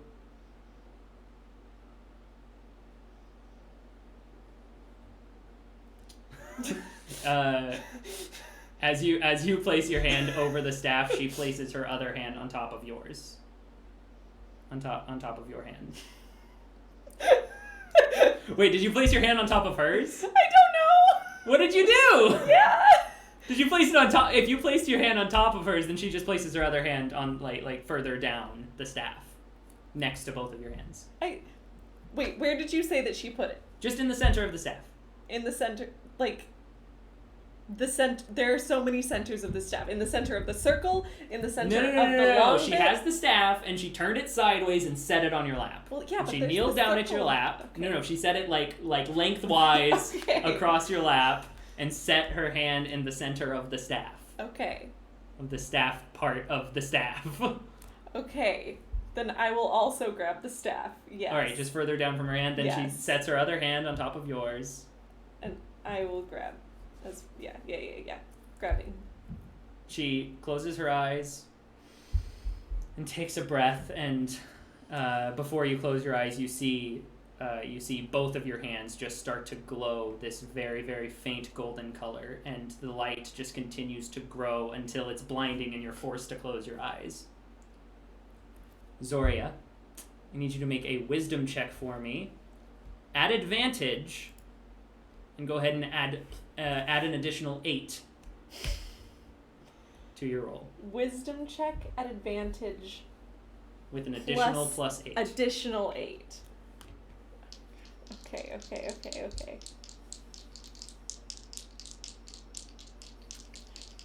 I'm so scared of what's gonna come up on these dice. I don't want to roll them. Okay. Not bad. 30. 30? 30. That you rolled exactly a 30. I rolled. Let me make sure now because you're questioning it. So 17 plus my wisdom modifier, which is 5, is 22, plus 8 is 30. Wait, 17? I rolled a 17 on the die. Plus 8. Oh, yeah. Okay. Okay. That was the DC. So. I saw the 11 person and I was like, oh, that's pretty low. I don't know if this is going to get to wherever he needs it to. Nah, it was a DC 30. But You have a goddess helping you. So, you both, you're focusing so hard, and the light blinded your eyes, and you had to close them, and you continue to focus, and you just feel this radiant energy just pulse through your arm, like shoot up your forearm and throughout your entire body, and it just continues to grow and grow until you feel your hands burning hot. It doesn't hurt.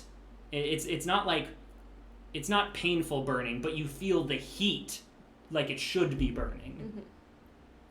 And even with your eyelids closed, you just see white instead of black.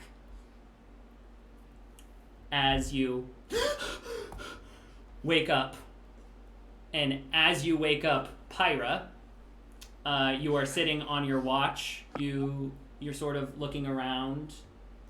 You notice that Zoria is holding the staff, sleeping with it with her arms wrapped around it, and you see just a very faint smile across her lips, just a slight curl,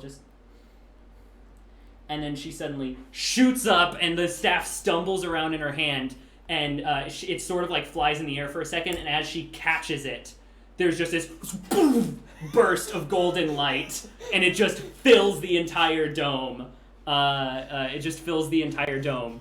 Everybody else stays asleep. It doesn't make any actual noise. That boom is just the light. Just a bright, like blinding golden light as both of your visions sort of come back to focus. The entire staff is just sort of giving off this very, very faint glow. The jewels are sort of glowing dimly from the center. In Zoria, as you look at the places where the emblazoned sun with the radiating points used to be, you now see a smirking face with a wreath of hair surrounded by 4-leaf clovers. Zoria. You got it. Zoria. I fixed it, I think. Go ahead and add Dawn Crusher to your inventory, and you are attuned to it. Is that already just a thing that I can do? Go ahead and add it to your Let's inventory. find out.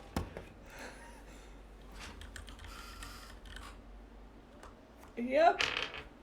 Ooh, I already see that it is. Please hold. And you are attuned to it. I am indeed. Where is it? So was that like What's a up? bad burst of light, Zoria, or a good burst of light? I'm finding out. I'm assuming good, but I don't know. I don't know either. That shit freaks me out, dude. Oh my god, there's so many things going on. Yeah. I haven't. You look like I you're oh my god, there's pretty so many. truthfully. There's so Yeah, many words. there's a lot. There's so many words. Also, oh well, no, I'm gonna wait. I'm gonna wait for you to read it. I see. So what does it do? Please This is hold. so- I'm still reading it. I Everybody haven't else even, is still asleep. I yeah. haven't even gotten to what it does yet. Yeah, So. Orvos, Orladar, and Timber, you're just sleeping through this.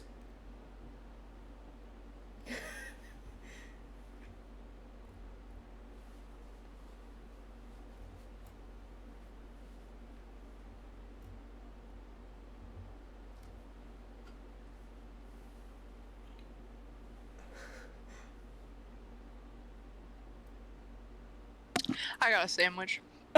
Nice.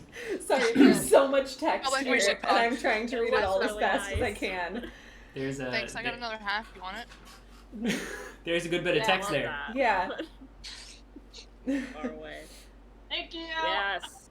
Nice. You're welcome. You're welcome. Hope you guys enjoy. The bread is kind of stale, but if you bite into it hard enough, man. Does it have that crunch on the crust? Yeah. Listen, it's 107 degrees today. Like, we're all a little So crunchy. hot. Ruthie, do you have a little fan on your desk blowing right on you? You need one of those. This one Yeah. was like $10, man. It's so cheap. There's a nice breeze coming in this way. I know, but you can put a little tiny one right next to your monitor. That's what I did. So it's blowing on me. And if I lean out of it, it's like 95 degrees in this room. But if I'm right in front of it, there's so much. I'm okay. So you can also make it air conditioning. Make a what? Yeah. A fake air conditioning with a styrofoam box, a fan, and ice. Yes. Yeah. Yes, Cool. you can. That's The only reason we haven't moved on is because I'm assuming you want to say something. Yeah. Good. Good? Good. Okay. Sorry. You got it working. If I use a charge right now, one sec. If you read it, I think that you can see the specific condition of it recharging. So Yeah, I'm trying. Ooh, that's different. I like it. Okay, if I use it right now, I won't get it back for a no, little you won't while. get it back until the end of tomorrow. Okay. Okay. This is what I spent like 90% of today working on. By the way. Is this why she hasn't been able to figure out what it was? Yeah. Well, no, not particularly. I kind of just decided to do this with it today. But I've spent so much time today working on this item. So Zoria says, I would use it right now and show you, but I would lose one of the uses for the day because it's a little weird, but in a good way. Wow, that was That was insane. I just had tea with Tymora. What? Tea with Tymora. Hey, all y'all are asleep, I'm or eating rabbit right now. I'm just chewing on rabbit. I just had tea with Tymora. Like she poured me a cup of tea and handed it to me and we drank it together. Was it good tea? Was it good tea? It's the best tea you've ever had. It's the best tea I've ever had. What did you guys talk about? Oh, just that? Yeah, Just that. mainly. Also, how I'm abnormal, apparently. Well, I would slightly agree with that, but as the friend. You know what? Next time you have a sit-down tea time with Tymora, will you bring up to her my idea that this might be from a different plane?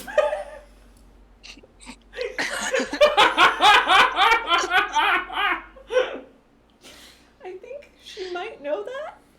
I'll give her my notes on it and everything. Just maybe.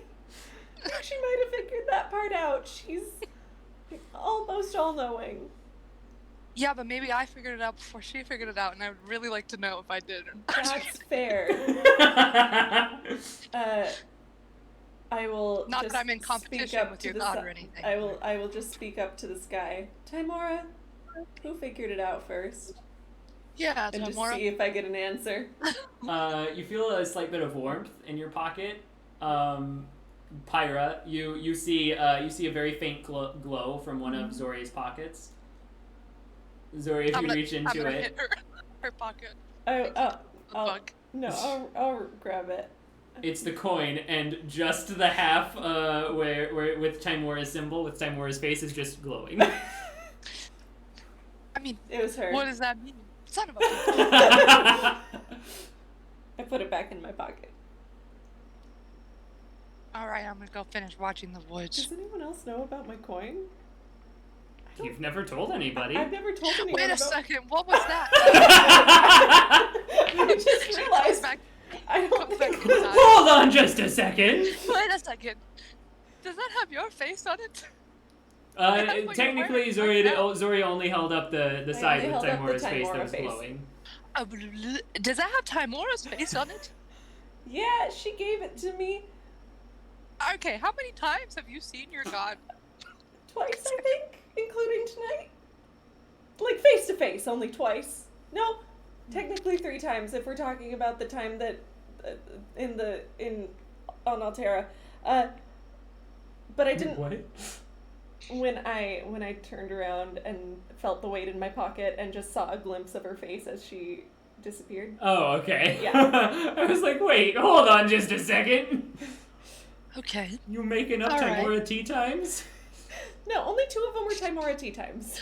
I love Technically that. the first time. Tymora tea times. Technically, the first one, you didn't have any tea, but... Exactly. Only 2 of them were Tymora. Or, I guess, yeah. Only one of them was Tymora tea time. But I was still in her parlor. Anyway, keep going. Okay. Your god just gives you shit.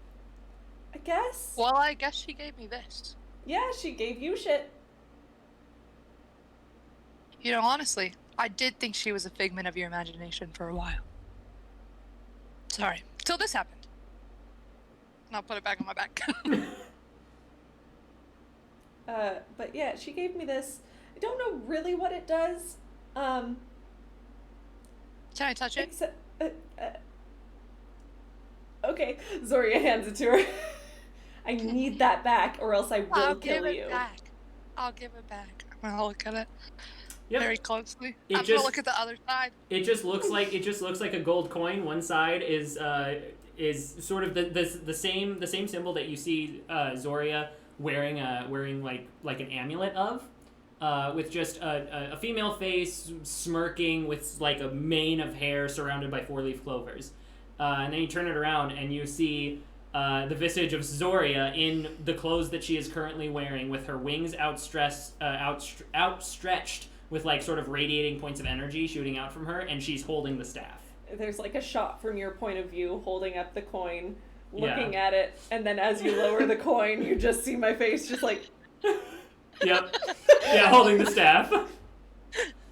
I'm gonna just because I'm curious and I don't know if it's gonna do anything at all, but I really want to because it's a coin. I'm gonna flick it up in the air, catch it, and put it on my wrist and Flip see a what coin. it is. Fuck. I don't have. I actually have a coin. Okay. All right. Heads is whatever you decide. Tails is whatever you decide. Heads is Tymora, tails is Zoria. Zoria. It lands on Zoria. I don't know what that means, but I'm sure it's important. Pyra gets back to And then corner. I'm gonna go back to watching outside. All right. It comes to the end of Pyra's watch. Pyra sort of kicks Timber awake. Timber, you get jostled awake, and you see Zoria is awake, sort of just like gawking at this staff that doesn't look any different to you. So you look really close, and you see a couple of the gems are sort of like faintly glowing from the center of the gems. Did you figure it out, Zoria? What are you still doing awake? Tymora woke me up. The Tymora? Yeah, her. It's a whole story. She, kind of, like, apparently this belonged, sort of, I don't know if belonged is the right word, but got its power from a different deity before, and the connection somehow got broken, and so she just kind of stuck herself in that deity's place, so now it has power again, but this time from Tymora. That's kind of what I got out of that interaction. She said a lot of things, and she's a goddess, so sometimes she's a little cryptic, but I think that's what happened. Dang. What? Sounds interesting. Yeah. Can I roll back over real quick before I fall asleep? And just say like, Zoria, what if you go to this other plane and then you no longer have connection with Tymora in this one because it's in the other plane with that. I'm writing this all down in my notebook for Tymora. Feverishly Pyra writing. becomes a paladin of Tymora. Oh my god. Right now I just want to see if I'm right before she's right. I'm competitive. I don't know. And I'm gonna try and sleep now, but I don't know if it's actually gonna happen. Zoria will just kind of pull the staff against her and lay on her Yeah. side, just like staring off into the distance. Okay. Here, don't worry, I'll Alright. cast sleep on you. Sleep. Okay. Do you resist? No, I won't resist. Okay. And on I don't know how to works. cast sleep. What? I don't know how to go to sleep. Oh, I thought that was one of the things you got from the. Here, Pyra, make a deception check. Oh my god. Zoria, what's your passive insight? Passive insight is 18. Okay. Oh shit. Okay. Hold on, let me see what my perception is. Oh no. 14, so yep. Yeah, Zoria, you're like, know how to cast sleep? You don't know how to cast sleep. Nope, I don't. But it was worth a shot. Now I'll turn back over. So as Pyra and Zoria drift back off to sleep, Zoria, do you actually end up falling asleep? Go ahead and make a Constitution saving or Wisdom saving throw. Make a Wisdom saving throw. Wisdom saving throw. Okay. Yeah. A 17 plus 8. All right, you so can 25. You can will yourself to go to sleep. Okay. Easily enough. It takes a little while, but It takes a little while, but you don't suffer any exhaustion the next day, though. good because Timber. that would suck. You have dark vision, right? See. All right. So as you are keeping an eye out, you have one of your two books open, reading about some druidic arts, some histories of different druidic tribes and practices around Faerun. Go ahead and make a perception check for your watch. Y'all, I found my first set of dice I ever bought myself. Heck yeah. They never rolled well for me, but let's see how they do now. Age. 19. Aged like a fine wine. 19. I should hope so.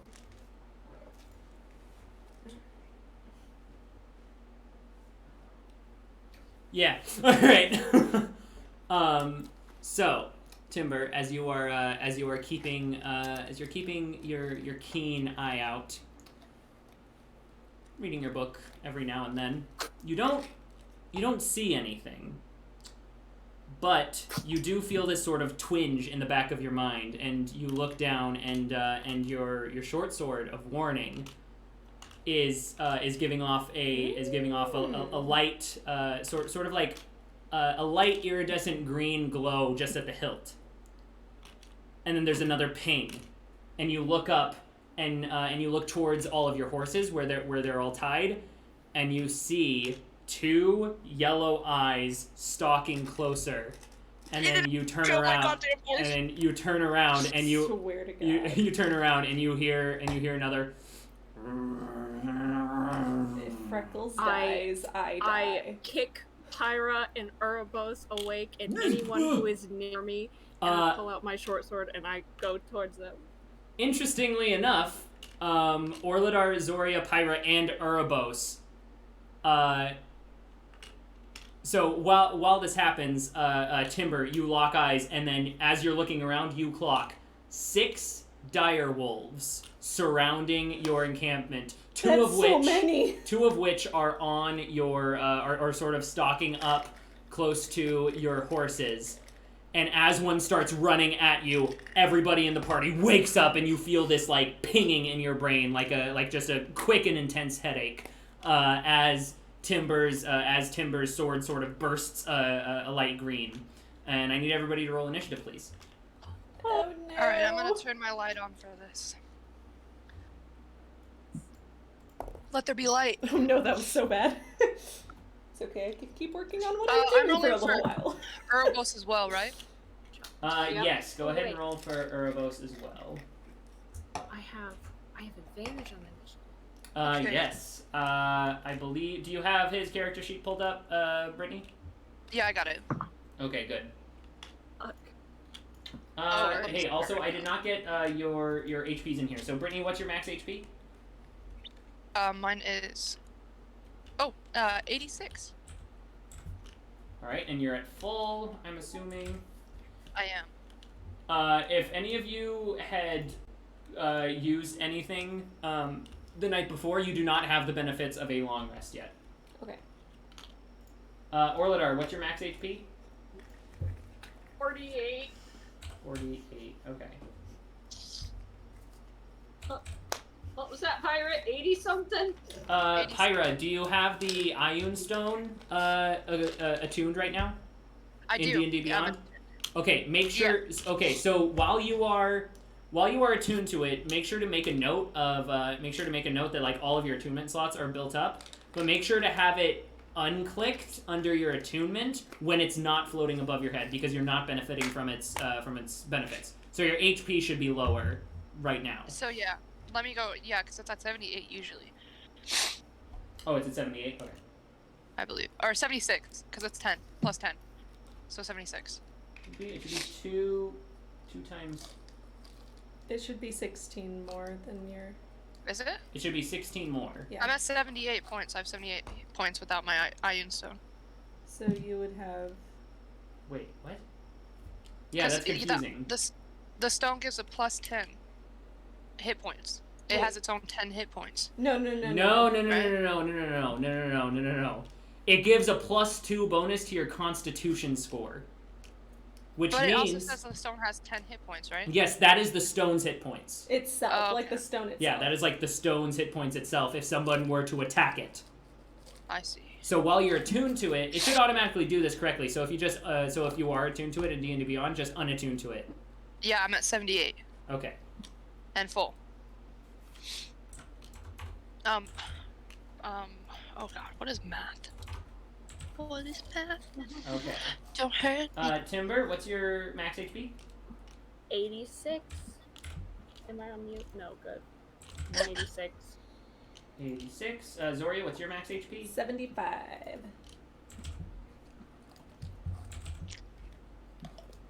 And then what's Erebos' max HP?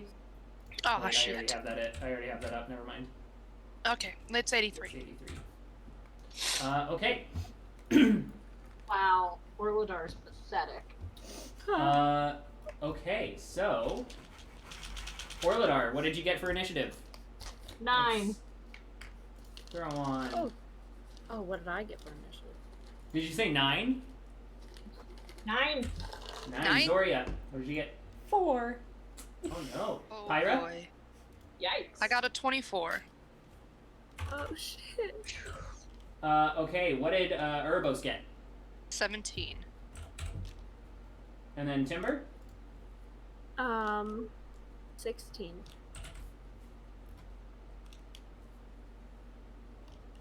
Shit. Why do I know that I'm supposed to go first as the barbarian and everything, and like that's like a thing, but can I not anymore? It just sounded like you had the wobbly voice filter on. Yeah, that's how I did Oh my it. god.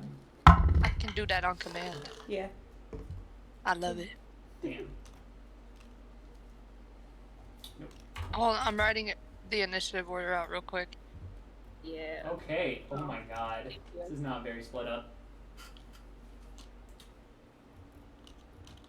Okay, so Pyra, you start the initiative roll.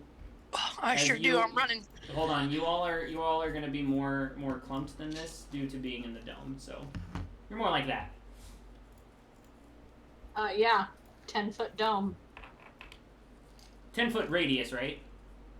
Yeah. Ah, 10-foot radius. That is correct.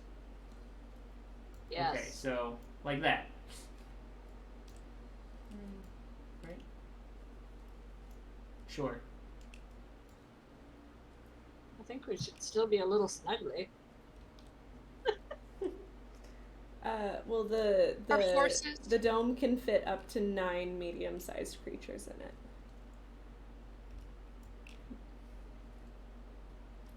So we should be relatively comfortable. Okay, yeah. Okay. Pyra, what are you doing? Where would you say mayhem is? Mayhem, my dear boy. Because I swear to God, if you kill my horse, Where are the horses? The horses are sort of tied off over here, off of the map. No. Off of the map. These two wolves. As soon as you all shot up, they sort of stopped paying mind to the horses and started rushing toward you. Great. Love that for us. Like their attentions shifted. Tie them up closer to the dome. Okay, Pyra, go. I'm going straight for the ones that are near my horse. Okay, well, And I'm gonna... these two are the ones that sort of ran past the horse. Okay. Okay, give me 1 second. I need to...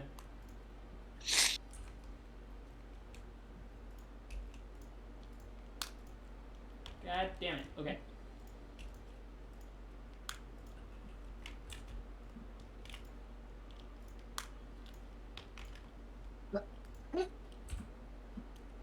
I'm just adding names here, which I didn't do beforehand. And I thought I was ready for tonight. And let me make sure. They're just playing. They Zoom should out. be there. Sorry, they're barking. There we go. That's a little better.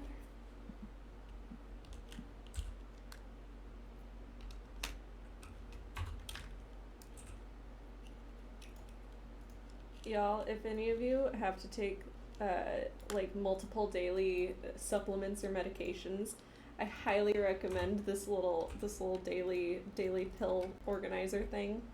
I just got it just while Aiden's doing stuff over there. Yep. Not sponsored. But it's got little see. individual pods for the entire month that you can just pull out and grab.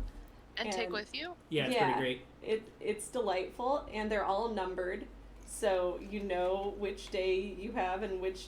It's my new favorite thing. I've I want to get one of those. I've remembered all of my meds for the last however long I've had this.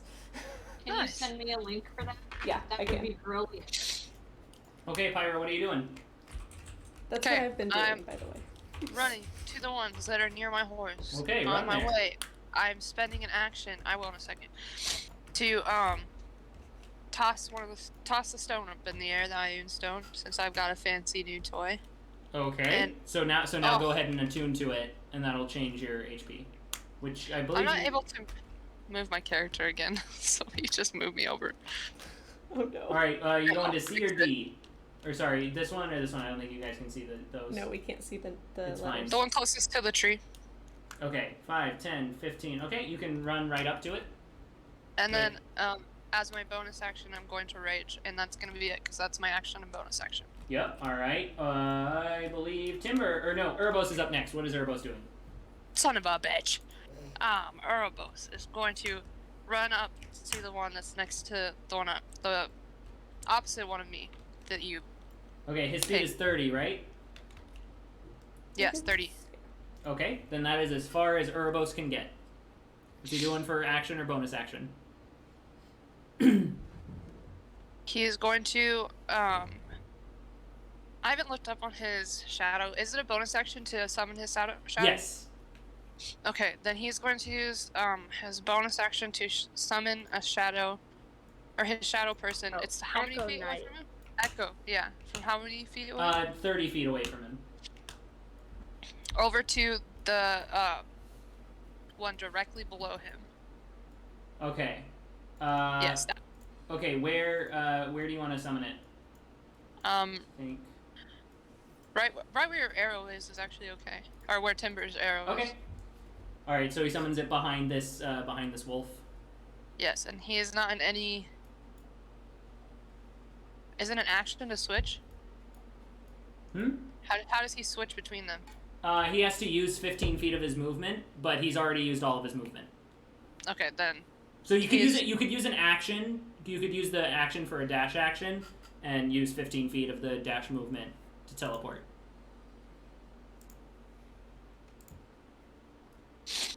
Yeah. He's gonna do He's that. gonna do that. Yeah, so he's at least on one of them. Okay. Shoot, there we go. And then the shadow's still there with me. Yep. And that's it. Okay, Timber, you're up. So we got 3 of us over there.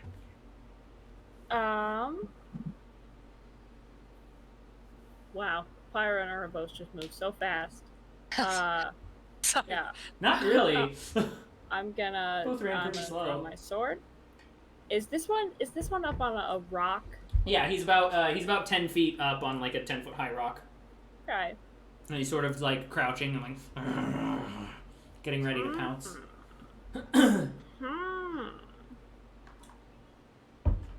Okay, I'm gonna move 15 feet to this one, Okay.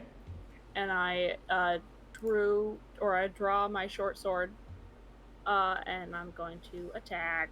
Okay. I only get to roll one. Yay. 26. That to hit. hits. 6 points of damage. All right. I would like to use my stunning strike. Oh, okay. Was that a Constitution saving throw? Yes. That is a 14. That's the DC. It saves. Oh, darn. Okay. You try and jab it in like a sort of pinpoint in its right shoulder. It sort of yelps, but it backs away, able to sort of shake off the dazed effect. I'm going to spend a key point to do Flurry of Blows. You haven't used your second attack yet. I haven't used my second attack yet. Oh, that's why I get to roll twice. Okay, I'm gonna attack again. Kidding. What do you mean? 14. Does a 14 hit? 14 just hits. 9 points of damage. Okay. It lets out a yelp. Okay. Again. Who's just drawing? He's just drawing with the arrow. I would like to use a stunning strike again. Okay. That's a 16. Yeah, he saves. It's able to shake off the effect again. I'd like to spend a key point to do Flurry of Blows. Alright, so you're 3 key points down, right? Yes. Okay. 3. You Yes. used 1 for the That's first correct. attack. Yes. Okay, so go ahead and make 2 more unarmed strikes. Okay. Just gonna roll them together.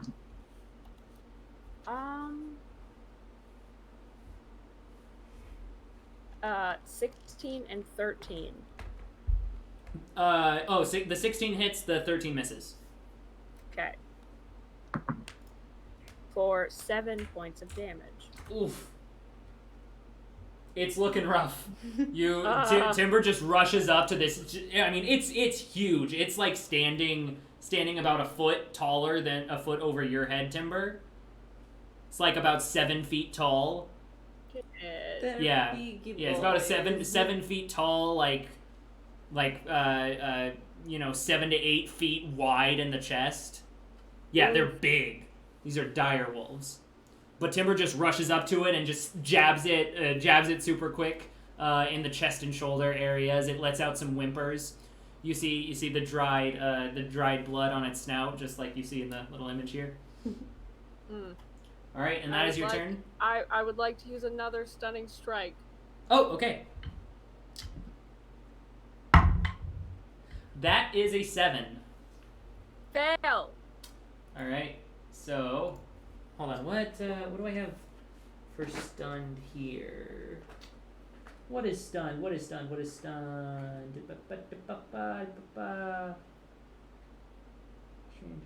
petrified.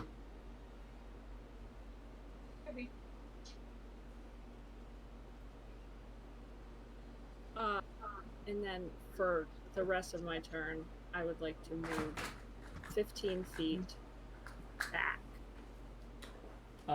Okay. Yeah, no, it can't take a attack of opportunity against you, so. Yep. And then I'm going to just be there. Okay. Alright, next up is this wolf's turn.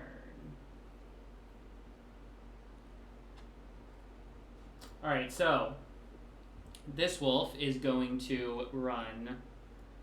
It's going to jump down 5, 10, 15, 20, 25, 30, 35 feet. It's going to run up to Pyra. Pyra, you just hear these heavy just and as you turn around and you see this giant wolf snout just comes around your waist. And it's going to go ahead and take a bite attack against you with advantage.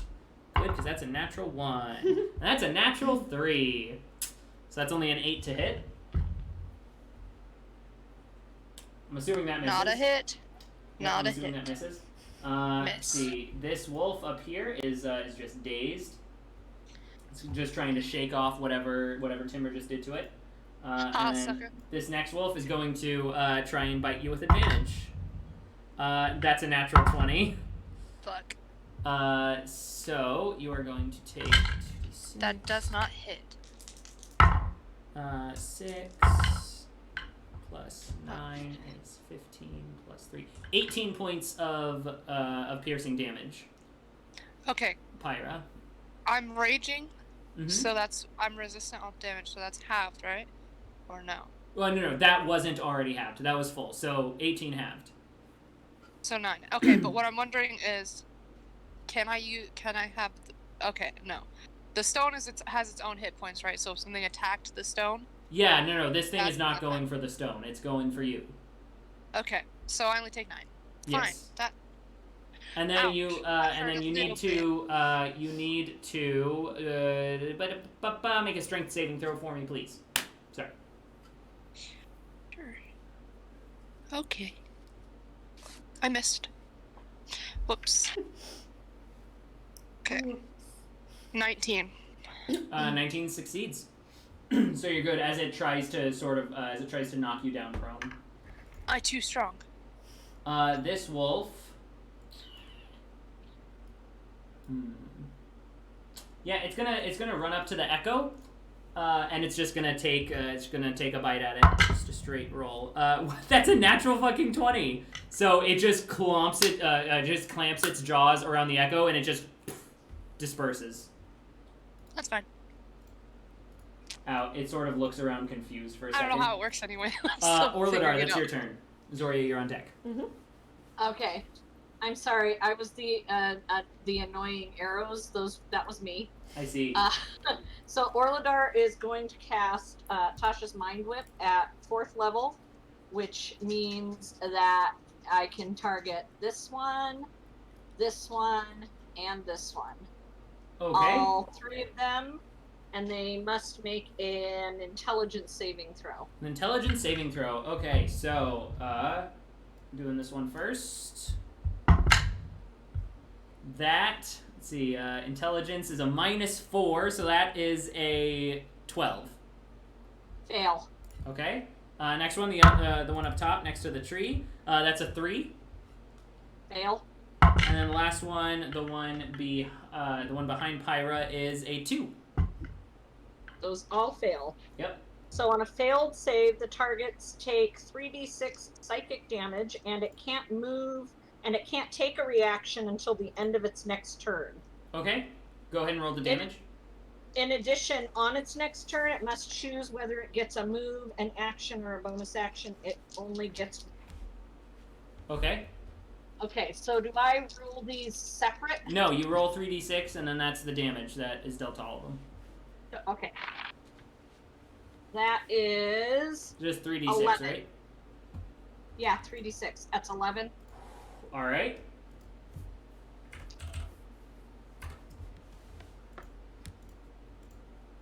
What else are you doing?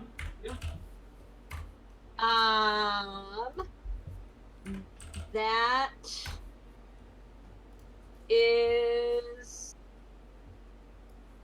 I'll use a bonus action to give some bardic inspiration to Zoria. Okay, Zoria, Okay. take a d8. I will. Thank you. And if that is all you are doing, Orladar, Zoria, that is you. Okay, sorry. I'm putting my brace back on because my ankle started hurting again. I see. Well, Give it's me your like turn. 10 seconds. Okay, I'm done. Okay. Go, woman, go! So, I am going to yell, Urbos, do we need some light? Oh, that would be helpful. Okay, great. Yeah, it's dark. He can't really see much. Great.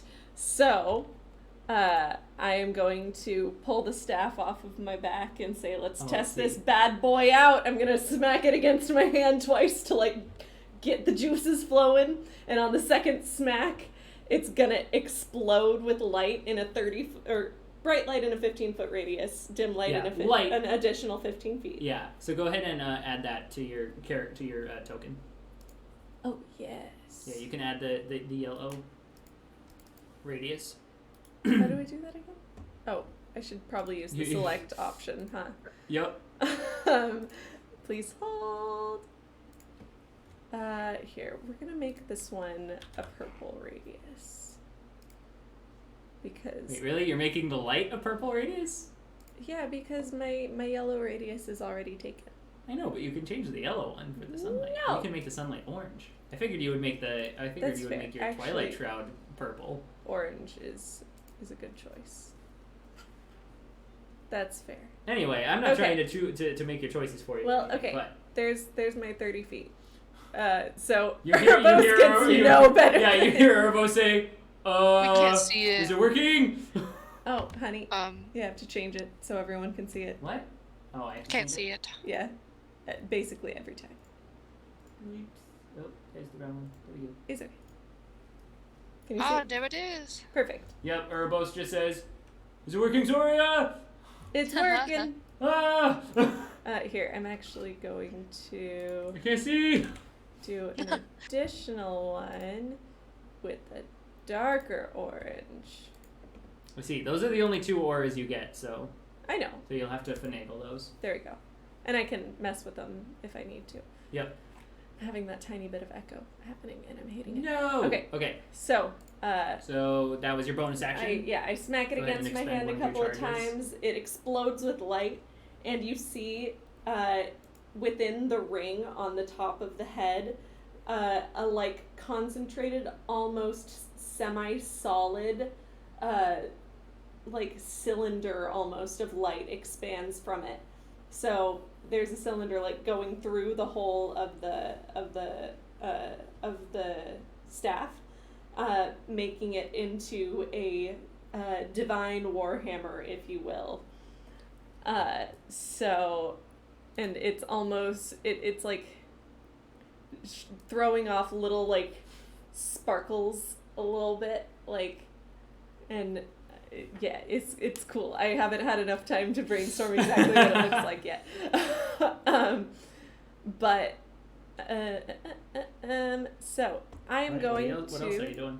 I am going to use some movement. I'm gonna actually come up and flank this one right here. Or wait, would I have to be right there to flank it?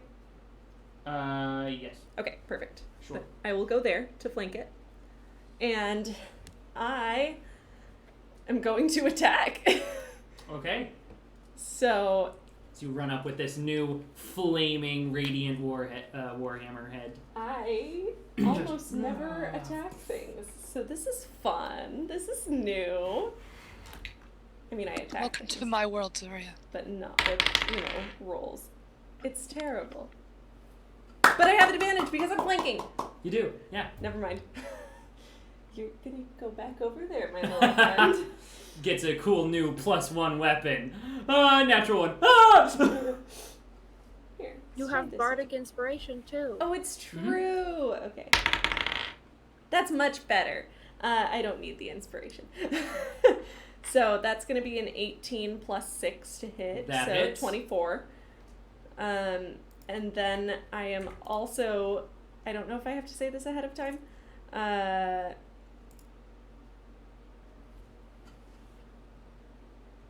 Okay, yeah. I think I just state it when I hit. Yeah, because there's no limit to that, right? For Divine Strike? Yeah. I can do it once per turn. Okay, that's right. Once on each of my turns, I guess. Yeah. So, yeah. So you can't use it for attack of opportunities or anything. Yeah. But I'm going to use Divine Strike to add an additional D8 to this. Jesus Christ. Love how Zoria was just like Tymora. You don't have to go around killing animals. These animals were going to kill our animals. It's true. And proceeds to then knock off the head of a direwolf. I guess You I do better have a believe shield I'm on one eating arm, these so. guys. Yeah, so you have to We're use gonna it have one-handed. meat for Yes. days.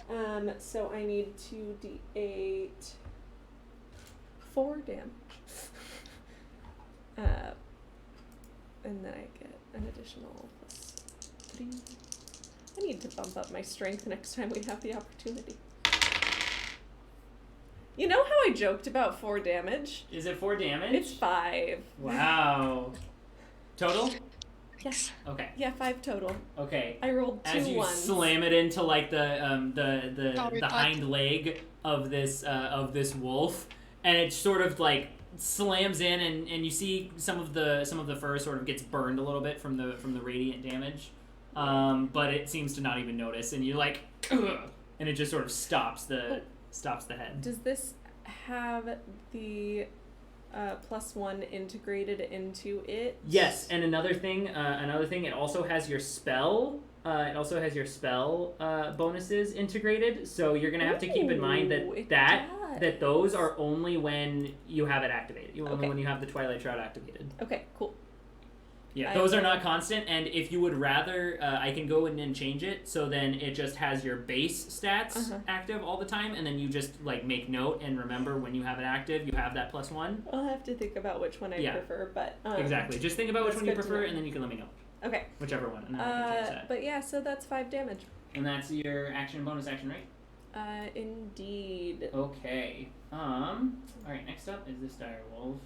And it's gonna turn around, snarling, and it's gonna run up here and attack Erebos.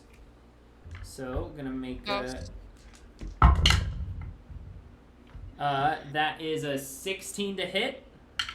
That misses. All right, and that is its move. But then this next one is gonna turn around and make another attack with advantage on Erebos. That is cocked. That is cocked again. Aha! That is a 20. Dirty 20. Okay. Does indeed hit. Yep. So that is 7 points of piercing damage to Erebos, and he needs to make a strength saving throw. Okay, let me do the strength saving throw real quick. Okay. Here, I can keep track too. 7 points. Ooh. Unfortunately, he got a natural 1 + 5. Ooh, okay, so go ahead and make note that Erebos is prone. Erebos is not prone, and this wolf is sort of has a paw on top of him. Sorry, bud. I'm not doing too well on your character. Okay, if you're watching. Pyra, it is your turn with Erebos. Wait, on real deck. quick. I can't change his hit points. Yeah, I got it. I'll keep track of the hit Okay. points. Alrighty, just making sure. That was Okay. my bad. So I am flanking with this, with Zoria. So I'm going to turn to the one I'm flanking with and take my 2 attacks with Tymora's Berserker. Heck yeah. Go ahead and roll. Okay. It's out. And it's at advantage. Well, it was already at advantage. So, oh my god! Sorry, I threw it across my desk. Alright, that's cocked. Okay, that's not great. But it's whatever. It's a 17. That hits. Okay. That's the first one. For the second one, it's, 211, so an 18. Hits. Okay. Alright, so... Alright. How do I do this again? Give me a second. Alright, 7 + 4, so 7. +2. Oh god, okay. 7, 8, 9, 10, 11, 12, 13 for the first one. Jesus. And then it was 8 for the second one. 8. Yes. Zoria, you, as this one is sort of snarling at you, has a little bit of your blood dripping off of its fangs. You just turn around and you just do like a windmill with your axe and slice its head clean off, and it just falls at your feet. Yeah. Cause I'm eating this one later. Don't touch it. Because I'm pretty sure you just said I did that. I think you just said that I did that. What? Yeah. My bad. Yeah. You address Zoria and then describe that. It's all good. It's okay. I don't know what's happening. I figured I'm so out pretty sorry. quickly that you weren't talking to me. I'm sorry. So Pyra I was does like, a kill it. Pyra does a windmill with her great axe and lops the head of this wolf off. It's Erebos. I'm eating this one. Yes, Erebos. Oh, is prone. Erebos would like to try to get up. Okay, it costs half of his movement. Okay. That is fine. He's gonna use his bonus action to ignite Blade of Atronari. Okay, go ahead and mark off. Go ahead and mark off a charge. Okay, Blade okay. of Bear with me, Atronari. guys. I'm working. I can't mark off a charge. Oh shit. I can't touch anything. I can just Really? look at his stats. Yes. Oh, okay. I can like read what the blade does, so that's good. Okay. And then he's gonna take his 2 attacks. With one, he's gonna take his 2 attacks. Okay. With the Not with an the Eldenari? advantage. Yeah. So why does it have a little A next to it? Attunement, huh? Yeah, that's for attunement. Okay. All right. All right, against which one? The one to the right or left? The one that proned him, Okay, so that's this because one he's here. upset with that one, I bet. Okay. Okay. Okay, 17 plus 8. 17 plus 8. That hits. Okay, that's for the first one. Do you want me to just 25. do 2 first? Yeah. And then 12 plus 8, so dirty 20. Hits. Okay, and so... Alright. The first one is 9 damage. Okay. And the second one is... Oh, that's 8 plus 5. So max... Whatever that is, 13. Are you adding the 1d6 of fire damage? So it should be I will. it should be a d8 and a d6 plus his bonus for each attack. Okay, what did I say for the first one? 8, I think. 25. Or No. 8. Okay. Plus 1, so 9. And then the second one was a 8 plus 5.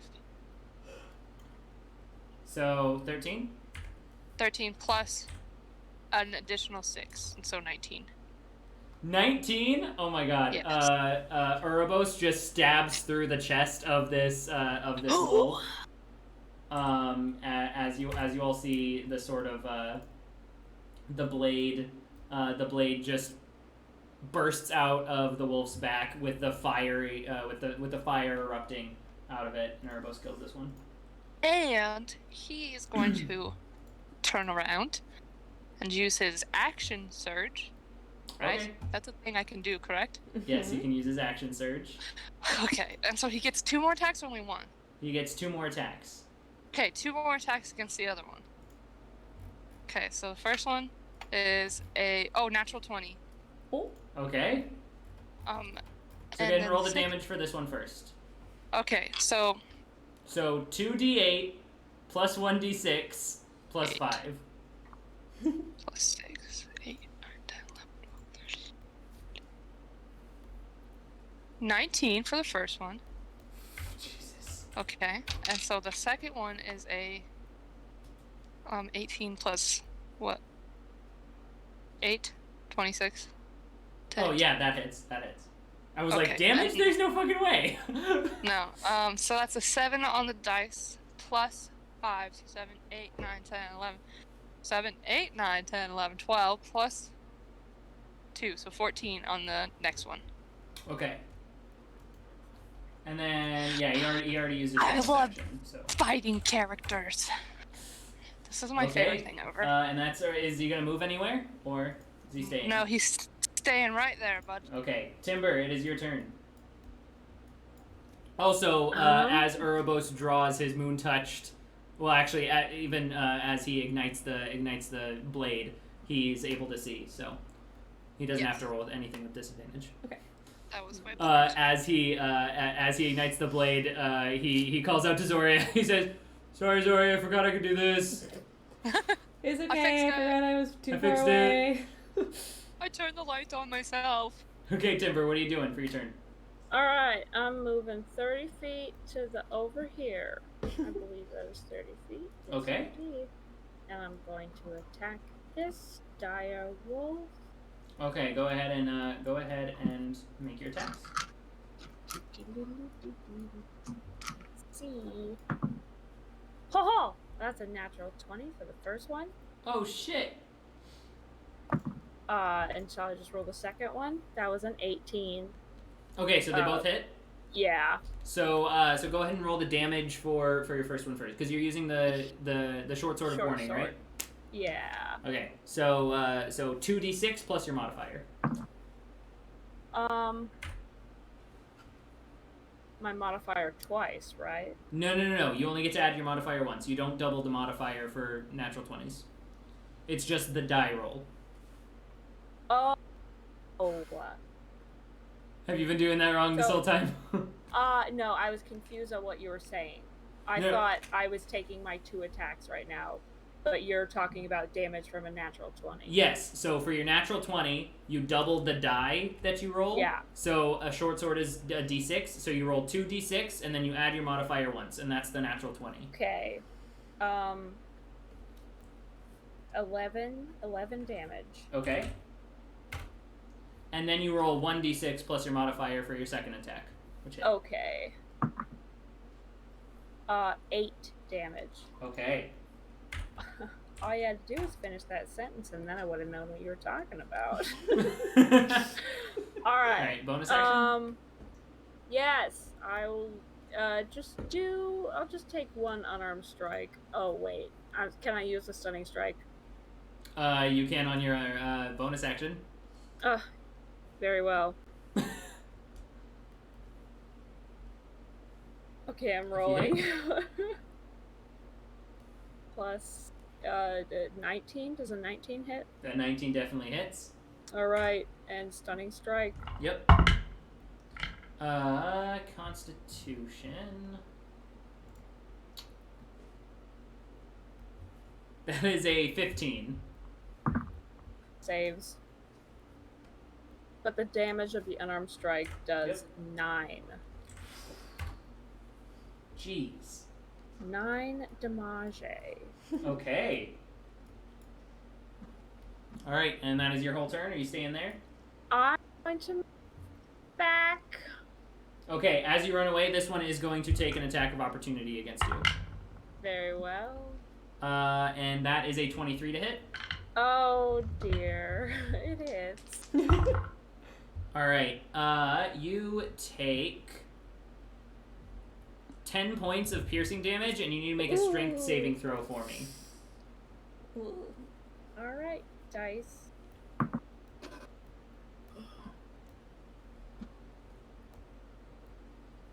14. 14 just barely saves, so you are not knocked prone. Wow. As it just takes a bite out of your calf as you sprint away. Fun. Okay. Alright, and at the end of your turn, this one is no longer stunned. That wolf is dead. This wolf up here that is just finishing off, sort of shaking out of the hay, sort of looks around, and as it is bleeding, you all just hear like, and it's starting to run away, and it just runs off of the map.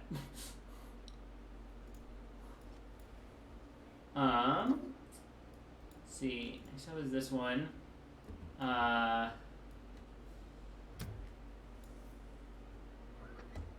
No, they have a -4 to intelligence. This one is just this one isn't too hurt, so it's gonna take an attack against you, Pyra. All right. That's a 5. That's a miss. All right. This one is going to snarl and then just run away, sort of bolt off into the distance. Can I free action snarl back? Yes. You turn and look at it and just... Orlidar, that is your turn. Zoria, you're on deck. Alright.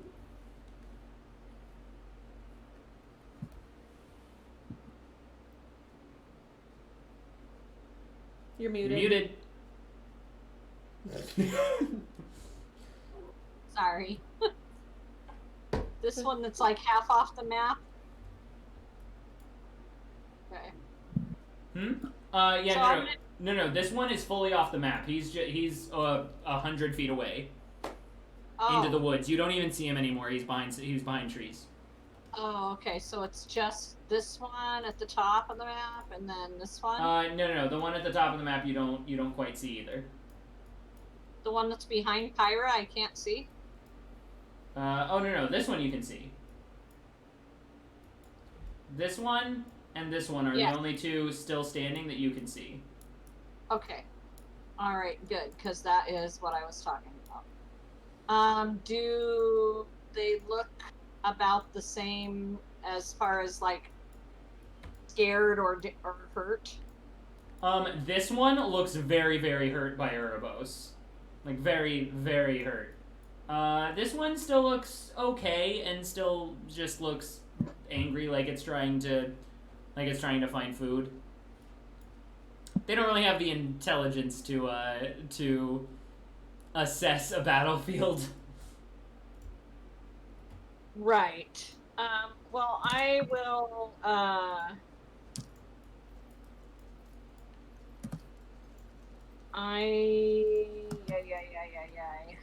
Why does it let you put stuff off the map if you then can't get it? What are you doing, Orladar? I'm gonna do the Tasha's Mind Whip again, but just at second level. On the one that is behind Pyra.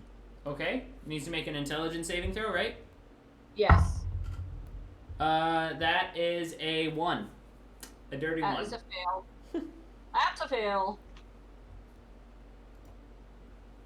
That is 11 points of damage. Okay. This one is now, as it sort of, it shakes its head and lets out a snarl of pain. It is sort of like hobbling around. You see a little bit of blood dripping into its fur around its ears. And this one is looking effectively hurt. Is that everything you're doing? Yeah. Zoria, have you used the Bardic Inspiration I have not. that I gave you last time? Okay. That's it. That's my turn. I'm done. Okay. Zoria, it is your turn. All right. I am going to... I just scrolled and went too far. I am going to... Which one of these wolves looks more hurt? This one down here looks very, very hurt, and it's sort of like turning its head and starting to like creep away and back away. And Uroboros looks from okay? Uroboros. Uroboros looks pretty healthy, yeah. Good. Then I'm going to leave that one to him. I'm going to go 1, 2, 3, 4, 5, 6. I can move 6 squares, and I will move all of them to flank with Pyra. Okay. On this last one right here. All right, go ahead and make an attack with advantage. With your new warhammer.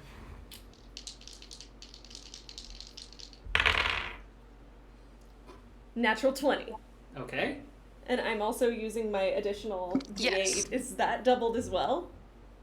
Ooh, I don't know. I don't think it is. I'm gonna say it isn't, but we can look that up later. Okay. Yeah. Understandable. Yeah, I'm gonna say it isn't because it's an additional 1d8 radiant damage. Yeah. On a hit.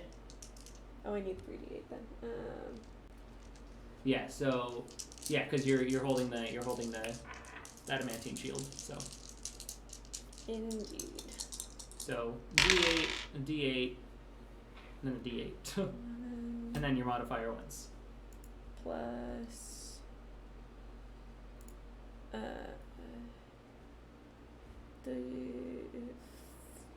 14 damage. 14 damage. Oof! You like rocket in the side of the ribs, and you hear a, and you like see it sort of like buckle to the side, and it lets out the loudest just. And I'm playing D&D, man. And it sort of hobbles to one side and turns around and starts to try and like back away from you two in this direction. Zoria just kind of swings it back and goes, "It works." And Dude, you hit something. I did. I'm so proud. Thank you. And then I am going to...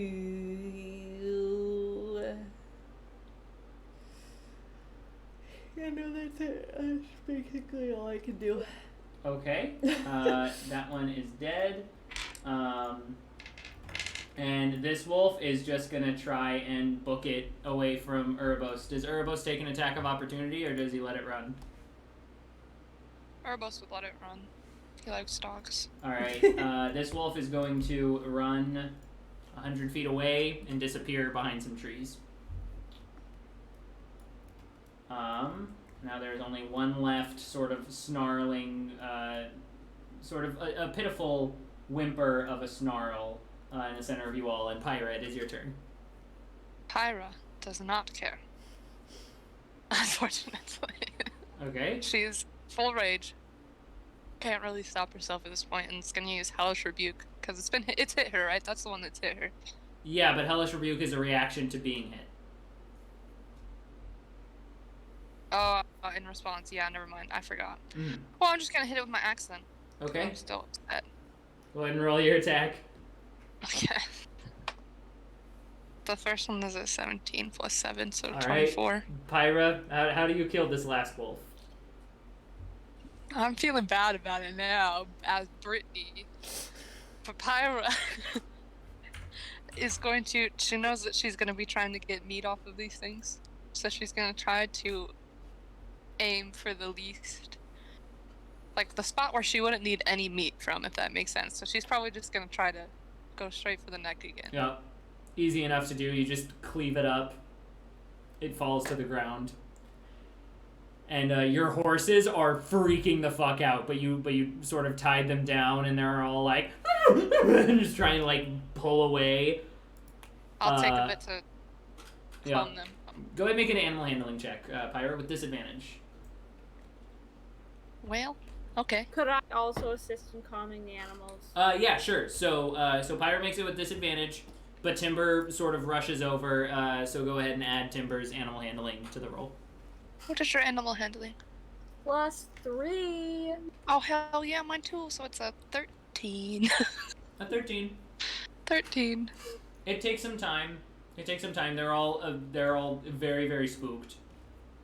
But over the next few minutes, Orladar, Urbos, and Pyra just sort of trying to clean up, make sure all of your stuff is safe. All of the horses look fairly untouched. Timber was able to spot the wolves before they were able to get close enough to the horses. If you would have killed my horse, Aiden. Listen, I just planned I would've before lost. any of you bought horses, so. But you're all able to calm the horses down and sort of regroup. I'm gonna go start cutting up my wolves. And I want to keep all these pelts, by the way. Okay, it'll take you like a good couple of hours to skin off the pelts here in the middle of the night, and you will lose a long rest. Can I help Pyra? Sure, you both would lose your long rest, and you would have to start the next day with a point of exhaustion. What does a point of exhaustion do? Disadvantage on all ability checks. It's bad. What if it's only one? What if I only try one pelt? You can try to get one pelt. It'll take you a better part of like 45 minutes, close to an hour. These are big beasts. Yes, I will try one, and then also the one that's head I just cleaved off. I would like to take that head so I can get its teeth out later. Okay. You know how much direwolf teeth would probably sell for, dude? Okay, Pyra. Timber, are you helping? Yes. Pyra? Okay, Pyra, make either a nature or survival check with Timber's aid and whichever one of those skills you choose to roll. Oh, nature for sure. Okay. Nature, I have Whoop, +0. I missed. Survival, I have +3. Nature I have +2. Survival I have +0. Alright, well. So you make a you make the choice. I make a survival because yours is +3, right? Yeah. Yeah. Okay. So that's more. I'll make And survival. make a survival check with Timber's help. 17. 17. Okay, you're able to get a good bit a good bit of this wolf skinned. It's bloody. It's gross. It's not like kept, or you don't really have the sort of supplies to really keep it well. But go ahead and add. You have one rough dire wolf pelt. And where are you going to be keeping this, Pyra? What I do is I roll it up real tight. Okay? And then I'm gonna wrap something around it, and then I'm just gonna Red Dead Redemption style go put it on the back of Mayhem. Okay. Until the morning. Okay. You have one very, very roughly skinned direwolf pelt. All right. But with that only taking about an hour, probably closer to 30 minutes with that high of a roll. You're able to all get back. Orlidar is able to take just 10 more minutes, recast the dome, and you all are able to get back to your night's sleep. Who is taking the third watch? Erebos. Oh, never mind. I was just volunteering him because he's not here. But yes, I guess Erebos. If you're good with that. Sure. Okay, go ahead and roll a perception check with disadvantage for Erebos, please. Right. He doesn't have dark vision. Dark vision, does he? Can I remember that Erebos doesn't have dark vision? You all know that Erebos doesn't have dark vision. And at least give him Erebos, dark vision maybe you for the first should hour of his watch? Does that work if you're unconscious? I'm assuming. I'm just gonna say, Erebos, maybe you shouldn't. Maybe you just rest tonight, and Zoria can... You can't see, bud. I guess that's true. You can't see, yeah.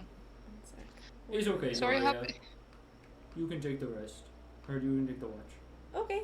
Yep. I can do that. Yeah, lasting. I forgot. It doesn't say that it ends if I'm unconscious, so. Okay. We'll look more into that later, but Zoria, go ahead and make a perception check for your watch. Alright. No. This one. Ooh, 23. I've been rolling good tonight. It's good. This is the night you needed to roll good for that staff. But 23. Mm-hmm. You keep an eye and an ear out for this last sort of leg of your party's rest. You keep an eye. All of the horses don't really get much rest. They're all sort of on alert, looking around, just rightfully spooked. But you hear the quiet sounds of the forest. And not much else. As you see the beginning crest of light over the horizon, and you see the sun beginning to rise on now your third day out on the road. The party consciousness comes to each one of you. You wake up. Zoria's rest is or Zoria's watch is completed. Mm-hmm. Alright. Uneventful. Get up! Get up! Y'all are at the start of your third day. Alright, and we get long rests, right? Yes, everybody gets a long rest. So Perfect. that fight was like a few seconds. Whack. Yeah, I thought it was at least a few minutes. Nope. Oh, and I don't get Dawn Crusher's charge. Charge back? You don't. Okay. You do not. You only have one charge left on that bad boy. Alright, so Shield of the Coast. How are you all continuing? Alright, so plan of action, people. I think we need to first, before we start heading towards the base of the mountain. Are we going through the forest, right? Did we say that? Yes. That's Okay. right. I think that's what we decided. Okay. Let's start heading through the forest on our way to the base of the mountain. Just straight for these foothills, right? Yes, but not yet.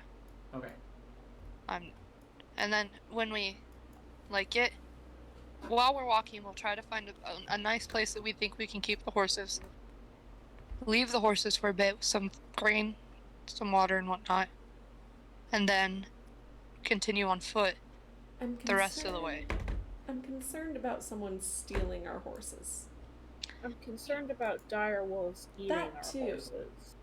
I'm concerned about all of those things. Are we sure we want to leave the horses in the forest? I mean, horses can climb. Last night, No, they can't. we're not taking them. Have you never not seen those Like on the foothills? clips of Skyrim? Horses Why can climb Yeah. mountains Why great. did we get goats? Sorry. Because we can't ride goats. You know what? They from have my donkeys at the experience- Grand Canyon. I just thought that From horse- my experience, the forest I is know going nothing. to be the safest place for them to be. Okay. Hopefully, Okay. dire wolves don't get them. I really hope that. I would love to see mayhem, but I mean, I'll give them orders to book it if dire wolves happen to come out. But there's no way we're gonna get them up that mountain, and that's the quickest way to be able to get up there, get what we need, and be done with it. So we can be done with this. I would like to be done with this. Okay. Thank you. All right. Let's go, troop. Urbos, sound good to you? Oh yeah, cool. Thought so. Rock candy. Rock candy. Can't believe you still have some of that. But let's go. Well, we restock every time we're in the city. You do. Unspoken. Alright, let's go, I guess. Let's go. We'll start. I don't think we'll be able to ride our horses through the forest. We won't have to walk with them. Probably. There's no beaten trails. There's no actual trails in here. Nope. They'll be knocking their feet on everything. That'll hurt them. We gotta guide them. Okay. All right. So you all take the first few hours of the day, pushing close to the noon o'clock 1-ish time frame, leading your horses. What? Noon o'clock. Noon o'clock. I love it. Yeah. Leading your horses through this. It's pretty open. It's not a super dense forest. It's just it's just a small foothill sort of conglomeration of trees, and less of a dense forest. You all spend a few hours, and you all come up to the beginnings of the sort of foothills leading up to the steeper Yeah. the steeper peaks of the Sword Mountains. I'm gonna be looking the entire way for like a place that I think would be safest to keep our horses. All right, perception check. Can I assist? as well? Oh, You can assist, or you can Zoria. make separate checks. could I make a check? Could we all three make a check? Only two of you can be in charge, Okay. as it were. Zoria said it first. Okay. Go ahead. Okay. Okay. Make a I separate- will- Are you gonna I make will a check? assist. I will assist. Okay, what is yours? Mine is +5. Okay. So 22. 22. Yes. Okay. As you all are sort of looking around, you do actually find a slightly sort of like a slight little bowl, I guess, is the only way that I can really think to describe it. But like the trees surrounding it are pretty thick, pretty dense. You know, it's blocked out, sort of hard to see through. It's sort of just this nice little blocked out area that you can sort of lead the horses down into. Are you just going to leave them there and hope that they're still there at the end of the day or the beginning of the next day, or are you tying them? Okay, here's the thing. I am going to tie them in a way that if needed, they could yank their way off, I guess, if that makes sense. Mm-hmm. And then as I'm doing this and setting up all their food and water and whatnot for them, I'm gonna cast Speak with Animals on myself. Have you seen those knots where like you tie it and like if you pull gently on it, it doesn't come undone, but if you yank on it, it comes undone and It comes straight completely undone. free? Those are so cool. I I have really not. want to learn how to tie that. I've seen them before. I've seen Okay. them like demonstrated before. Has Zoria or Pyra? I know a lot of knots. Let me check. What do I roll? I think you just decide if you've seen one of those things. Zoria's seen those. Zoria probably has like seen them be used, or like heard like sailors talking about them in Waterdeep and everything. Hey, we were on a ship for a very long time. Also on a ship for close to a Didn't month. you specifically I think work I on would have learned knots? it. I did work on the knots. It's true. I'll say Urbos and Pyra probably didn't learn that exact one, but could try and figure it out. Okay, so I'm gonna try to do that and then speak with animals and just tell all of them. We'll be back in just a little bit. I need you to stay here. Pyra, do you have to choose a target animal, or is it just a sort of blanket effect? You gain the ability to comprehend and verbally communicate with beasts for the duration. Okay, awesome. Mm-hmm. So, stay here. We'll be back. Okay? The baby Penelope. I am missing Penelope so long. Okay. Anyway. Okay, so Pyra, you can be run. like chatting to them as you're trying to tie these knots. Go ahead and make. I'll say you sort of figured it out working on the ship. Make a dexterity check to see if you can like tie the knot well enough. And here, Okay. yeah, Urbos will help you since he sort of he learned a little bit about it. So go ahead and add 3 Okay. to the end roll as well. 23. 23. Okay, you tie a very very good knot of these sort of like safety knots. So if you pull really hard, they'll be able to sort of run away.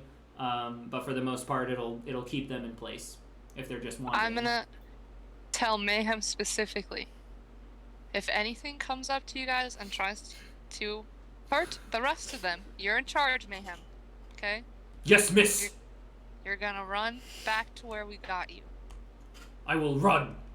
And wait Like for the me. wind. Yes, like the wind. And take your brothers and sisters. Oh, I don't know these people. They're now your brothers and sisters. Okay, miss. Cool. You hear that, brothers and sisters? And he's sort of like to everybody else, and he like shoots his head to all of the rest of them, and all of them are like, they're like I looking can't around. Wait to hear the rest of their voices. yeah, Pyra, you just hear like, what? What? What? I don't know this guy. You're in charge, What the Mayhem. fuck is this? Be the alpha. Be the alpha.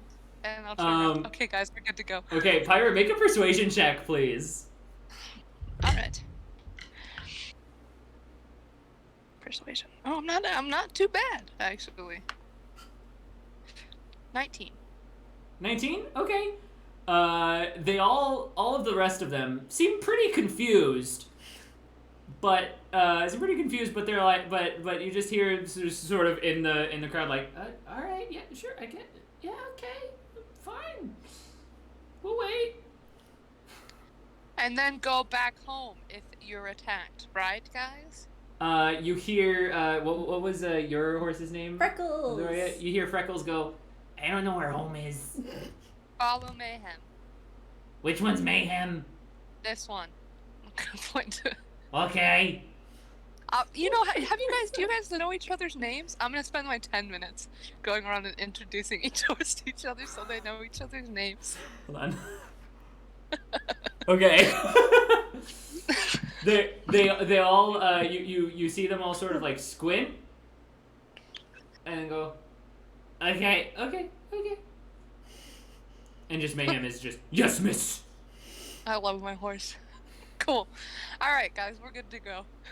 Alright. I don't know if your guys' horses are gonna survive, but mine's definitely gonna make. Pyra, as you're walking away and the spell is fading, you hear Freckles again go like, wait, hold on, what did she say? Son of a bitch. and then your ability fades. Fuck. Sorry, I get the dumb one. I'm pretty sure our horses are siblings, right? Because then I get the one that was just like yours, but a different color. I think so. I say they're siblings. Okay. Okay, so you feel pretty good. You feel pretty good about the horses being hidden and safe. let's start How are going you all proceeding? towards the mountain, y'all. Let's get going. All right. So, as you all start getting out your sort of climbing packs and your climbing gear and everything, trying to get it set up, it comes with like some sort of like roughly written out like instructions on how to use for first timers and stuff. So, how this is going to work for you all climbing up and traversing this mountain and trying to sort of search the higher peaks. Since we do the whole like 2 people make like main rolls for everything, I'm gonna need 2 of you to sort of head the climbing effort. So helping everybody sort of set up gear and sort of taking charge. Those 2 people are going to either roll a survival or nature check individually, or aid, or one of them aids the other, and depending on the outcome of this roll, that will determine whether the party as a whole gets advantage, disadvantage, or a straight roll for your climbing checks going forward. Timber, I'm gonna be honest. I think that you climb the most out of all of us. Yeah, I think I better. Yeah, So I think you should lead. Timber, you're sort of like looking at this climbing gear and you're like, I never use this shit. I just kind of. It's weird. This is Is weird. it like nature? Is it gonna be like? Yeah, a I just nature- said that. Survival or nature. You said nature or survival. I feel Yep, like you can I choose. might be able to figure this out with a little bit of. How naturey are you? survival I'm are not you? super naturey, but I feel like I'm pretty survivally. I'm Yeah. not at all survivally, but about 2 naturey. I'm about double that naturey, but a little Oh. less survivally. Oh, okay.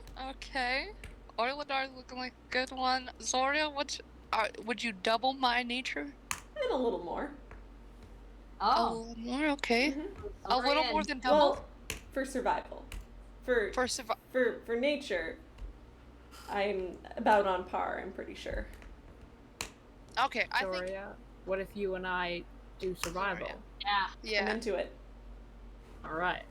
All right. Erebos is just Okay, so Zoria and Timber, you 2 are sort of taking the lead of helping everybody and sort of looking at routes and trying to figure out how you're what is the best way that you all are going to be able to get higher up on this mountain and start actually searching. So, are each of you going to roll individually, or one of you going to aid the other? I think we should roll individually. Just want to say. Okay. Would you consider this? No, not this. Okay. Not this. Whoa. I know that's the quickest shoot down ever. Over my head. I was Alright. gonna ask if you would consider this searching for hidden doors or passageways, because I passageways. definitely think Not- that this is closer than most of the times that I ask about that. Don't worry. I know, Zoria. I know. This isn't. You are heading the climbing effort I know. to actually physically start to get everybody up. Okay, so what are each of you rolling? Survival. Survival for Zoria? Oh, you're both rolling survival? Definitely. Yeehaw. Okay, go ahead and roll. Ooh, I'm rolling hot. hell yeah. 17. 24. 24. Okay. Yes, it was. If you would have gotten less than 9, everybody would have had disadvantage on their climbing checks. 19 to 10 would have just been a straight roll, so that's the majority. But over a 20 or a 20 and higher, everyone will have advantage on their climbing checks as we start getting. Zoria's getting up never the climbed a mountain in her life. Yeah, this is just full on intuition. Yeah. Okay, so now, as you all are starting to actually get up the mountain as this time as this day is moving on, there's going to be sort of two series of checks that will be made. Everyone is going to have to make athletics checks to actually climb the mountain, which you will all get advantage on because of. Oh, I guess it's only one. Never mind. I had this written out. So everyone is going to make an athletics check for actually climbing the mountain, and this will just last for the day. And then depending on sort of like the average of this check, I'll just sort of quickly determine. It won't be like scientific average, but we'll just see which where the sort of rolls lean, and based on that, the two people who are actually going to be in charge of searching for any clues or sort of information while you are traversing these mountains are going to have either advantage, disadvantage, or a straight roll. So. Oh, I would like to be an investigator. Okay, so I would like everybody to make their athletics checks at advantage because of Zoria's leadership. I will go ahead and roll for Uroboros, Brittany. And everybody rolls athletics or acrobatics. You can choose. I'm rolling fucking insane tonight. I swear, you can look at any of my dice that you want to. I am rolling so well. Oh my god. Okay. So glad we got advantage. Yep. Uroboros is very glad too. Okay, so just for the record, Uroboros got a 28. Whoa. He has plus 11 to athletics, and he rolled a 17. Yeah. So Uroboros has a 28 for his climb. Zoria, what did you get? 21. 21, okay. Pyra? That's 2 above 20. 24. It's 3 above 20. Orladar? I have a +1 to athletics, and I rolled an 18. Oh, shoot, 19? Okay, Timber. So got a 19. Oh my god, okay. But I rolled a 12. Yeah, you only needed to average. I mean, when I say average, I just mean more than half of the party gets above a certain number. Only half of you had to get above 17 to give advantage for the searchers. Okay, so now these are just sort of your rolls for this day of traversing this mountain and searching for whatever you can catch with your eyes. Okay, So, do I during this, I would like 2 people to be in charge of searching for sort of signs or clues or whatever you might be looking for. And It is going to be either investigation or perception checks. You get to choose. Ooh, perception. I'll do it. Ooh, investigation. Okay, advantage, who's being in charge? Only two of you get to roll for this. Me and Orladar. Yeah. Okay. And we get Zoria, to roll would you with like to butt advantage, in? right? I do really want to. You can take it. Okay, just because there is a chance that we'll come across a hidden door or a passageway. Keep in mind, everybody already these checks will already have advantage as well. Yeah, it's true. I guess it doesn't matter that much then. You guys talked a lot about numbers earlier, so. It's true. I mean, I've got really solid perception here, but I've got if about someone a else would like to take 6% perception. 6%. A 6. Okay. I'm finding Orladar- fun ways Here, to say. I will pass it off. Is that better than yours? Yeah. Oh wow. I don't have proficiency. I just have Okay. my So Wisdom Pyra and Orladar are going to be in charge. Okay. Okay, so sort of as each hour goes by, I'm gonna say as you all are sort of starting to get climbing, it's about 2:00 in the afternoon.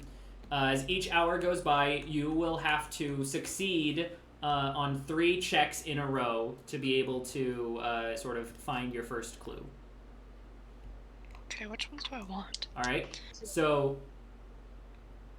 We have to succeed on 3. On of 3 the checks, climbing on 3 checks in a row with increasing DCs to be able to find any sort of information you might be looking for. So Pyra is making a perception check, Yes, I am. and then Orladar, you're making an investigation check. Yes. Okay. So I would like you both to go ahead and make your first check for this hour of 2:00 to 3:00 in the afternoon, with advantage because everyone is climbing so well and so easily. I rolled the same exact number both times. Okay, what was your total? I rolled a 16 and I have a plus, so 25. Okay. Pyra. A 19 plus 6, so 25. All right. That is 1 success. Go ahead and make your second check. Okay. This is like death saves, essentially. Pyro, what did you get? 18 plus 24. Sorry, I'm Okay. doing math in my brain and it don't work. Orladar. 21. 21? That is a second success. All right. You both have to succeed on this last one. Go ahead and make your rolls. Oh, okay. As you all are climbing through the rocks, Orladar, you're only in your first hour of climbing too. Orladar and Pyra are sort of both keeping eyes out, calling across to everybody, calling down, and like every once in a while, Timber will sort of slip, and Uroboros will catch their back and push them back up against the wall. Orladar maybe like falls, and then Pyra like reaches down and like grasps his arm and picks him back up to a foothold where he can keep climbing. What did you both get? This last one. 22. That's a success. 19 plus 6, so 25. Okay. I thought you were about to say 19, and I was going to say that's a fail. 19 plus 6, boy! So, during this first hour of you all of you all climbing, you're making a lot more distance, and you're traveling a lot farther than any of you even expected. You all are just like right in your element. You all are just moving so smoothly. And just such a tight-knit team. Like I said before, like each of you helping each other out. This is the most team-building exercise you all have ever had to do together, and it is working. Near the end of this first hour, about 3 o'clock now, it's still hard to tell with the blanket of clouds, but you can see the sun. You can see the sun passing overhead and starting to dip down closer to the horizon. Orladar and Pyra, you both catch, like at the same exact time, you both point over to it and call out like that direction at like exactly the same time, in sync. You both see that sort of like you had to climb up to see it, and you can see sort of like hidden behind this like climbing up structure of rocks is like a hidden alcove, sort of, and you see a flat, padded down, gravelly ground behind these sort of natural-looking rocks that definitely looks like it would have been hidden from the ground, or even like from the air, just looking straight onto it. It is like perfectly hidden, but you all catch just a sliver of a little opening towards like a flat landing area. Let's do it. Over there. So yeah. You all, it takes about another hour of you all sort of helping each other out and making your way over there. They spotted it like far off in the distance. Like I said, just caught a sliver. But over the next 45 minutes, hour or so, you all slowly make your way, and eventually you come to this strangely hidden alcove in the side of this mountain, the flattened landing area, and as you all sort of hop onto the flat space and help each other get down, you can see in this strangely circular alcove, it just sort of continues, and it's just an alcove just going forward to nowhere, just the side of the mountain, just this rocky wall.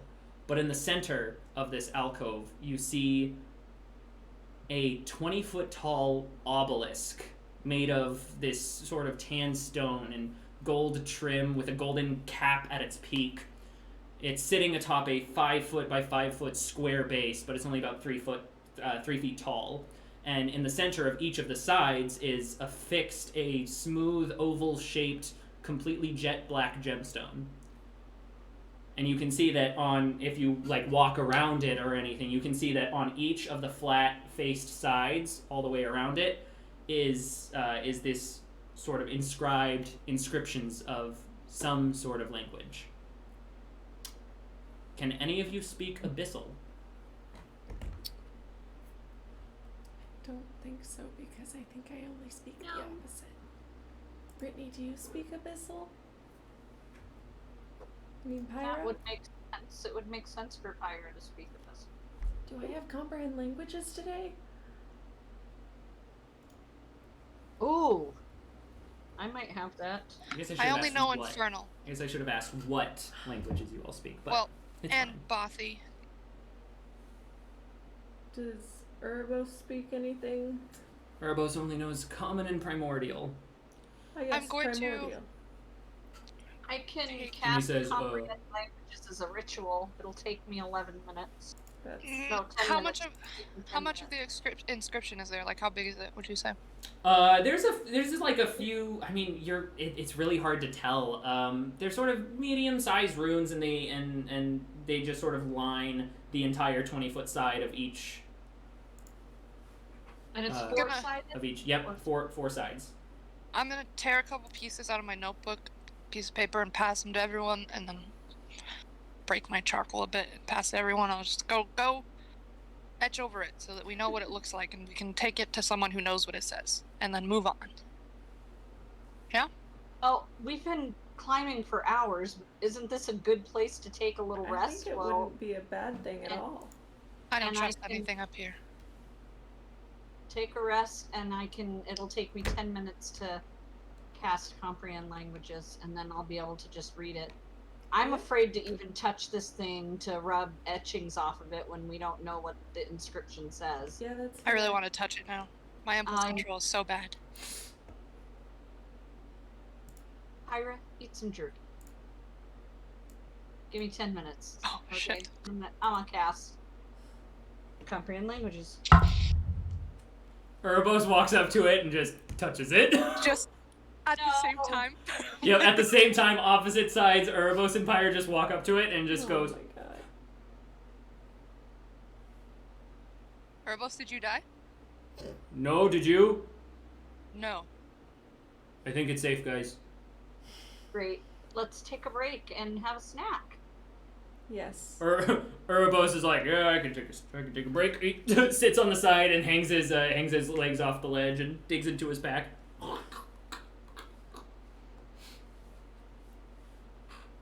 Sit next to him. What's up, buddy? Oh, not much. As the camera pans back, pans back with like the beautiful open skies and open fields ahead of you. So as you all sit down for the next 11 minutes, Orladar, you cast comprehend languages from Yes. from your spellbook as a ritual. Yes. Okay. Yes. What does comprehend languages do again? Is that the one you have to touch it, or do you just read Yes. it? Yes. No, I can understand any written language that I see as long as I'm touching the surface on which the words are written. It takes about 1 minute to read 1 page of text. Okay. Okay, so the 11 minutes finishes. There's this sort of like, oof, like arcane burst in your vision. So Orladar, there are 4 sides of this. There's a flat side facing away from the mountain, and then sort of going around.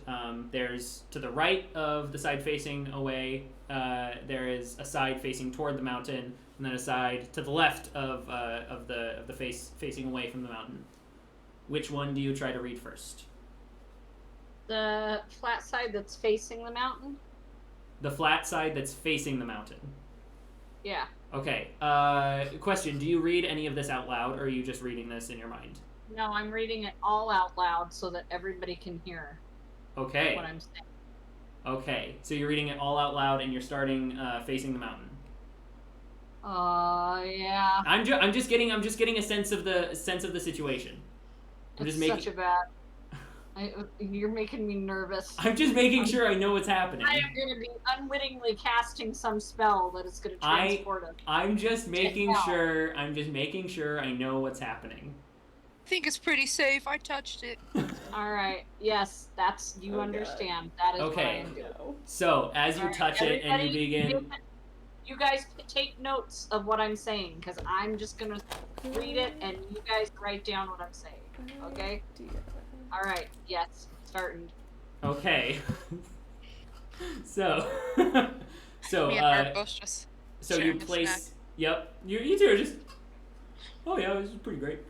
So wait, just to make sure that I understand. So like we walk in, and this thing's in the middle of this room. And it's not a room. It is open air, just sort of alcove that has a curved like rocky structure to the back of it, so you can't see the alcove from So the head flat on. side that's facing the mountain is on the back side from where we walked. From where you entered, yeah. Right. Yeah. So that side is flat, and then the sides to the right and left. The right and left is flat, and then the one that was sort of in front when you stepped into the alcove is also, they're all flat. They're all flat, and all 4 sides are flat, and they all have inscriptions on them.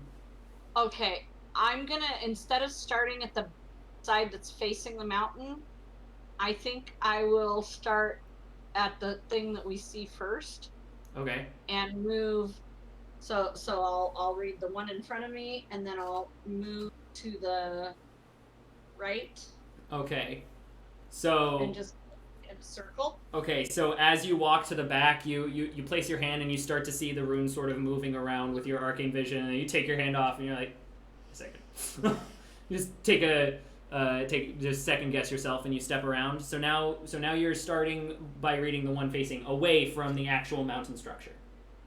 Yeah. Yes? Okay. Yes. And you're reading it all aloud. Yes. Okay. So, on this first face that is facing, this first side that is facing away from the mountain, as the runes sort of rearrange themselves into the common language that you understand. This one says, it reads from top to bottom, "Come, foolish ones, plunder my treasures if you dare, though all have failed." You read that out loud. That is all that this first face says. Plunder. Come, foolish ones, plunder my treasure. If you dare. Though all have failed. Plunder my treasures if you dare, though all have failed. Yeah, as Orladar starts to read aloud, Erebos is like, "Oh shoot, Pyro should probably listen." He puts away the jerky, stands up. He walks up. Yeah, this sounds like a competition to me, and I'm in for it. Okay, and then I'm gonna move to what I'm considering the second side. Which side? Are you moving to the right or left? The right. You're moving to the right? Okay. Yeah. Okay, so you move to this right face, stick your hand on it, or just touch your hand to it. The runes rearrange themselves. And it reads, "From your skin tapestries shall be woven, and your bones will lock my doors once more." Yikes. From your skin tapestries will be woven? Shall be woven, but yeah. Shall. And your bones. And your bones will lock my doors? Once more. Well. Bones will lock my doors once more? Correct. I don't know about you guys, but I'm loving this. I'm hating this. Same. Okay. Erebos? Alright. Oh no, this sounds cool as hell. Okay. So now the third side, which would be the back, the part facing. Okay, yes, the face facing the mountain.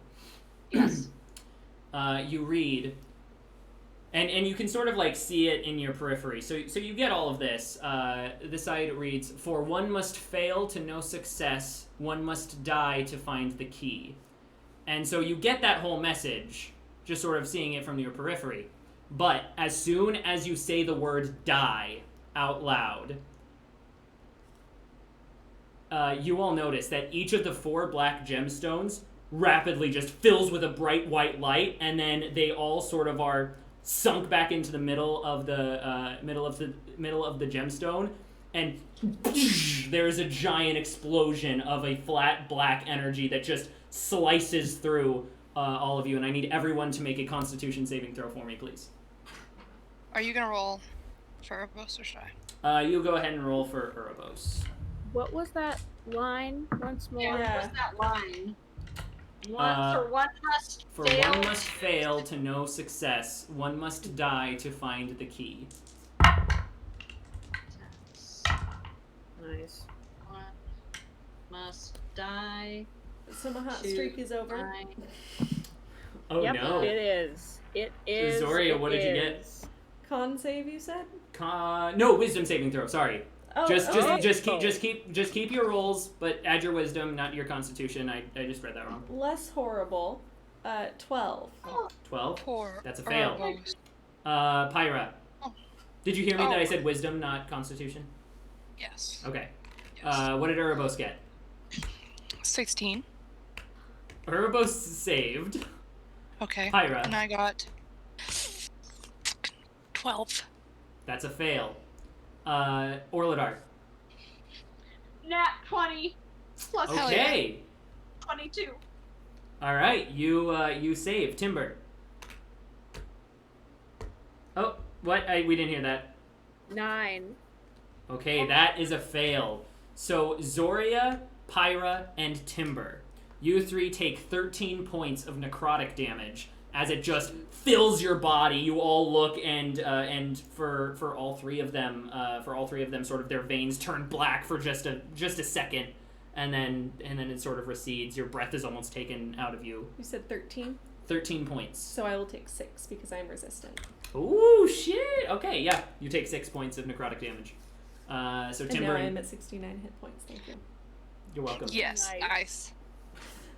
But as this sort of wave of black energy shoots through all of you, it also slams into the side of the mountain, and you see it sort of cut through and continue past the side of the mountain as this sort of rocky wall just goes and just crumbles into rubble around all of your ankles, and you see that it continues through this sort of threshold into a farther room and into another wall. Oh, that's exciting. I'm gonna just read this last side then. Okay. Maybe. Maybe not out loud. Okay, so Yeah. Maybe I'll just read it to, like, I'm just Well, gonna look and just read What it else? to What myself. other harm can happen now? You know. What else could go wrong? I say. Can do. yeah, so Ask the people who just took so necrotic damage. I so was one of for them. so for the record, Orladar is the only one who actually was able to read that entire line. Everyone else just heard, "For one must fail to no success, one must die." And everybody got slammed by a wave of energy. Cool. Oh, so I should finish reading to find the key. The rest of that said to find the key. Orladar. Question, are you still standing in front of the face, or did you sort of move? Because this sort of wave of energy, it just sort of shot through you, but it wasn't any actual impact. It didn't, throw your bodies anywhere. Right. Well, after I read that side, then I would have moved to the last final side to Okay. read the rest of the message. Okay, but when So you no, so you finished that sort of wave shot out, and then you moved, and then said, "Oh, by the way." The end of that. Yep. Okay. Are any of you standing behind the? Are any of you following behind Orladar, or were any of you standing behind the obelisk, in between the obelisk and the mountainside? To be perfectly honest with you, I probably would have stepped to look at the door opening, I would have looked at Okay. it and stood between. Okay. Probably. I'll say Urbos is probably standing with you. probably. Timber? I'd say the energy wave probably threw me back. No. The energy wave didn't actually have any physical impact. It didn't physically throw any of your bodies, or physically. It just sort of cut through you and just washed through you all, and you felt this. You felt this sting of pain from within. I guess I'd say I'd be in a spot to get to the back side of the thing so that I can Okay. see that. Okay, so I'll say you're not quite there yet, but as Orladar finishes that last line, and he says, the rest of that was, one must die to find the key. As he says key, just the gemstone underneath the face that is toward the mountain, fills up with the white light once more, and then just shoots a beam of that same dark energy, and it cuts through Pyra and Uroboros. I need you both to make wisdom saving throws for me, please. But it doesn't send out a big shockwave.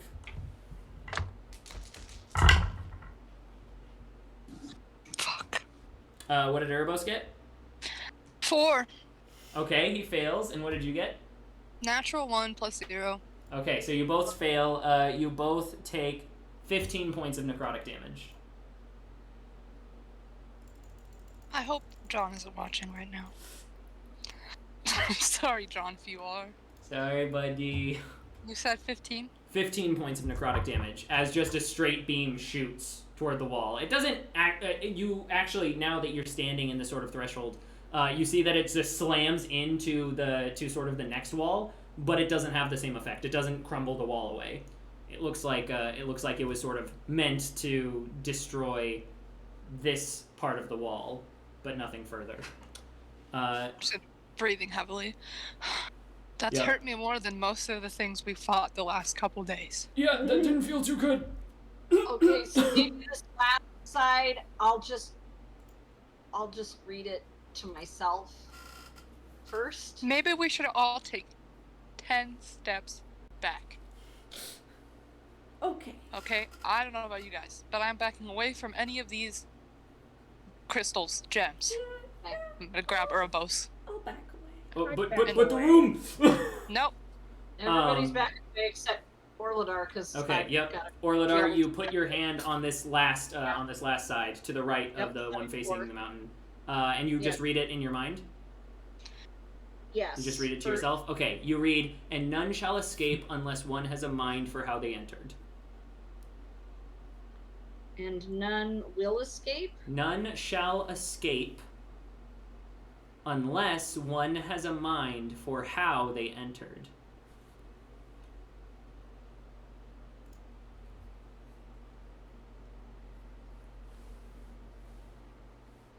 Well, remember I said this sounded fun?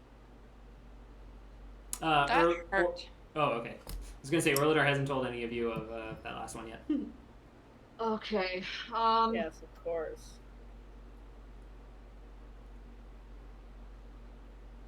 Do you want to write down what it says? I'm gonna Put my back notebook up over. because now that I've read it, I can repeat it. Yep, Right. you know what it says. So I'll back up 10 paces so I'm back where everybody else is. Okay, the final side says, "And none shall escape unless one has a mind for how they entered." Nothing happens as you say that out loud. Okay. Anything was gonna happen. So Oh, sorry. I totally forgot. I totally forgot. I apologize. Everybody needs to roll a d4 for me, please. This would have affected something else, perhaps. Oh, I don't My even have bad. a D4 out. Yes, everybody, whether you succeeded or failed. I will roll a d4 for Uroboros. Okay. Oh dear. Okay, Zoria, what did you get? 3. Okay, and you failed, right? Yes. You are deafened for the next 10 minutes. Okay. Uh, That sucks. Uroboros is deafened for 1 minute, and then because he got hit a second time. Okay, so Uroboros sort of seems like he can't hear, but just for a minute as everything passes.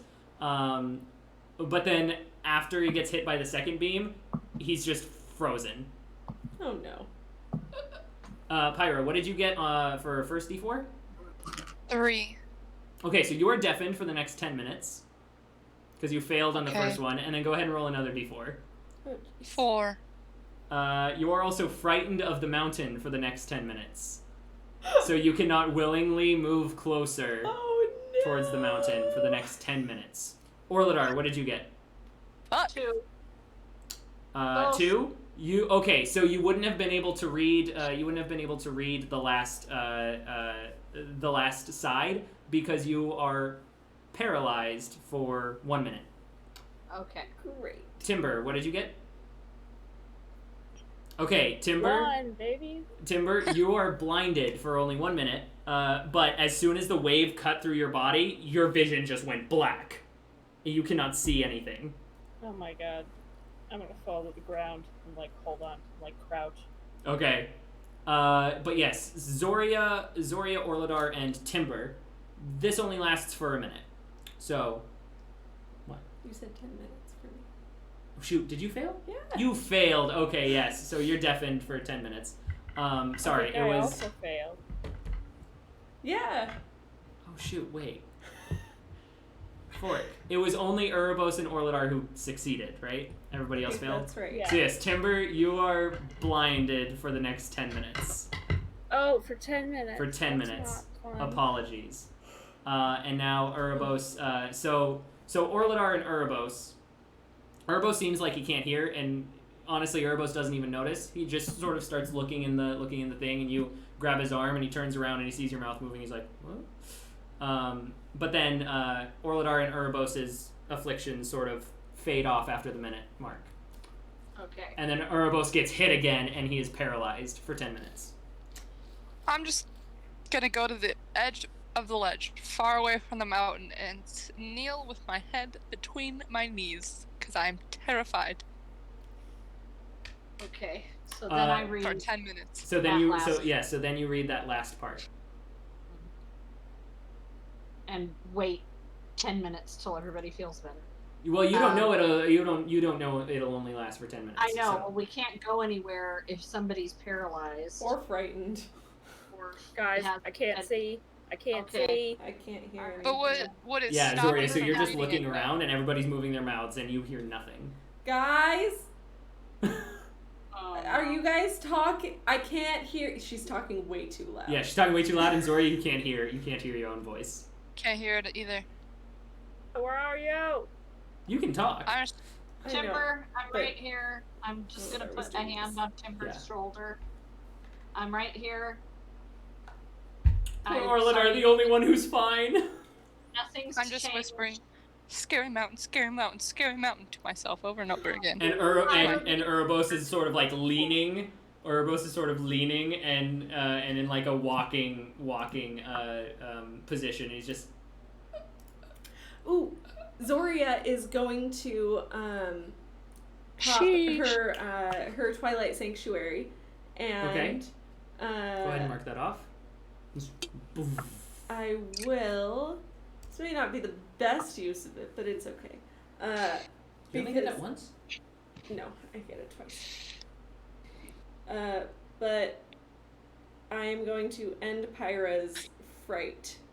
Okay, do you know that? I mean, Pyra's Pyra's very curling up. Yeah, she's obviously very frightened. obviously frightened. It's like you can't hear Scary the scary mountain, mountain. scary mountain. Well, she can't hear Scary that. I can't hear you. So. Oh, well, scary mountain.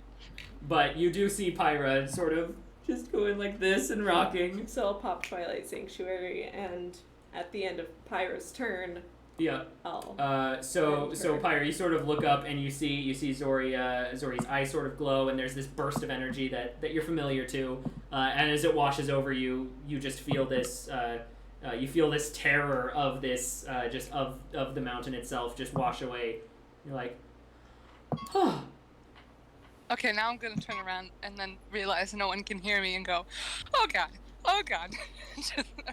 Or I can't hear anyone and just freak out a little bit more. Yep. Oh no. Yeah, I was gonna try and end everyone's conditions, but I think that's all I can do. I think it's only condition being frightened. It's only charmed or frightened. Oh, charmed or frightened. None of these are I like- charm effects, right? Go like that to my ears. See if Yeah, they yeah. I'm You just gonna...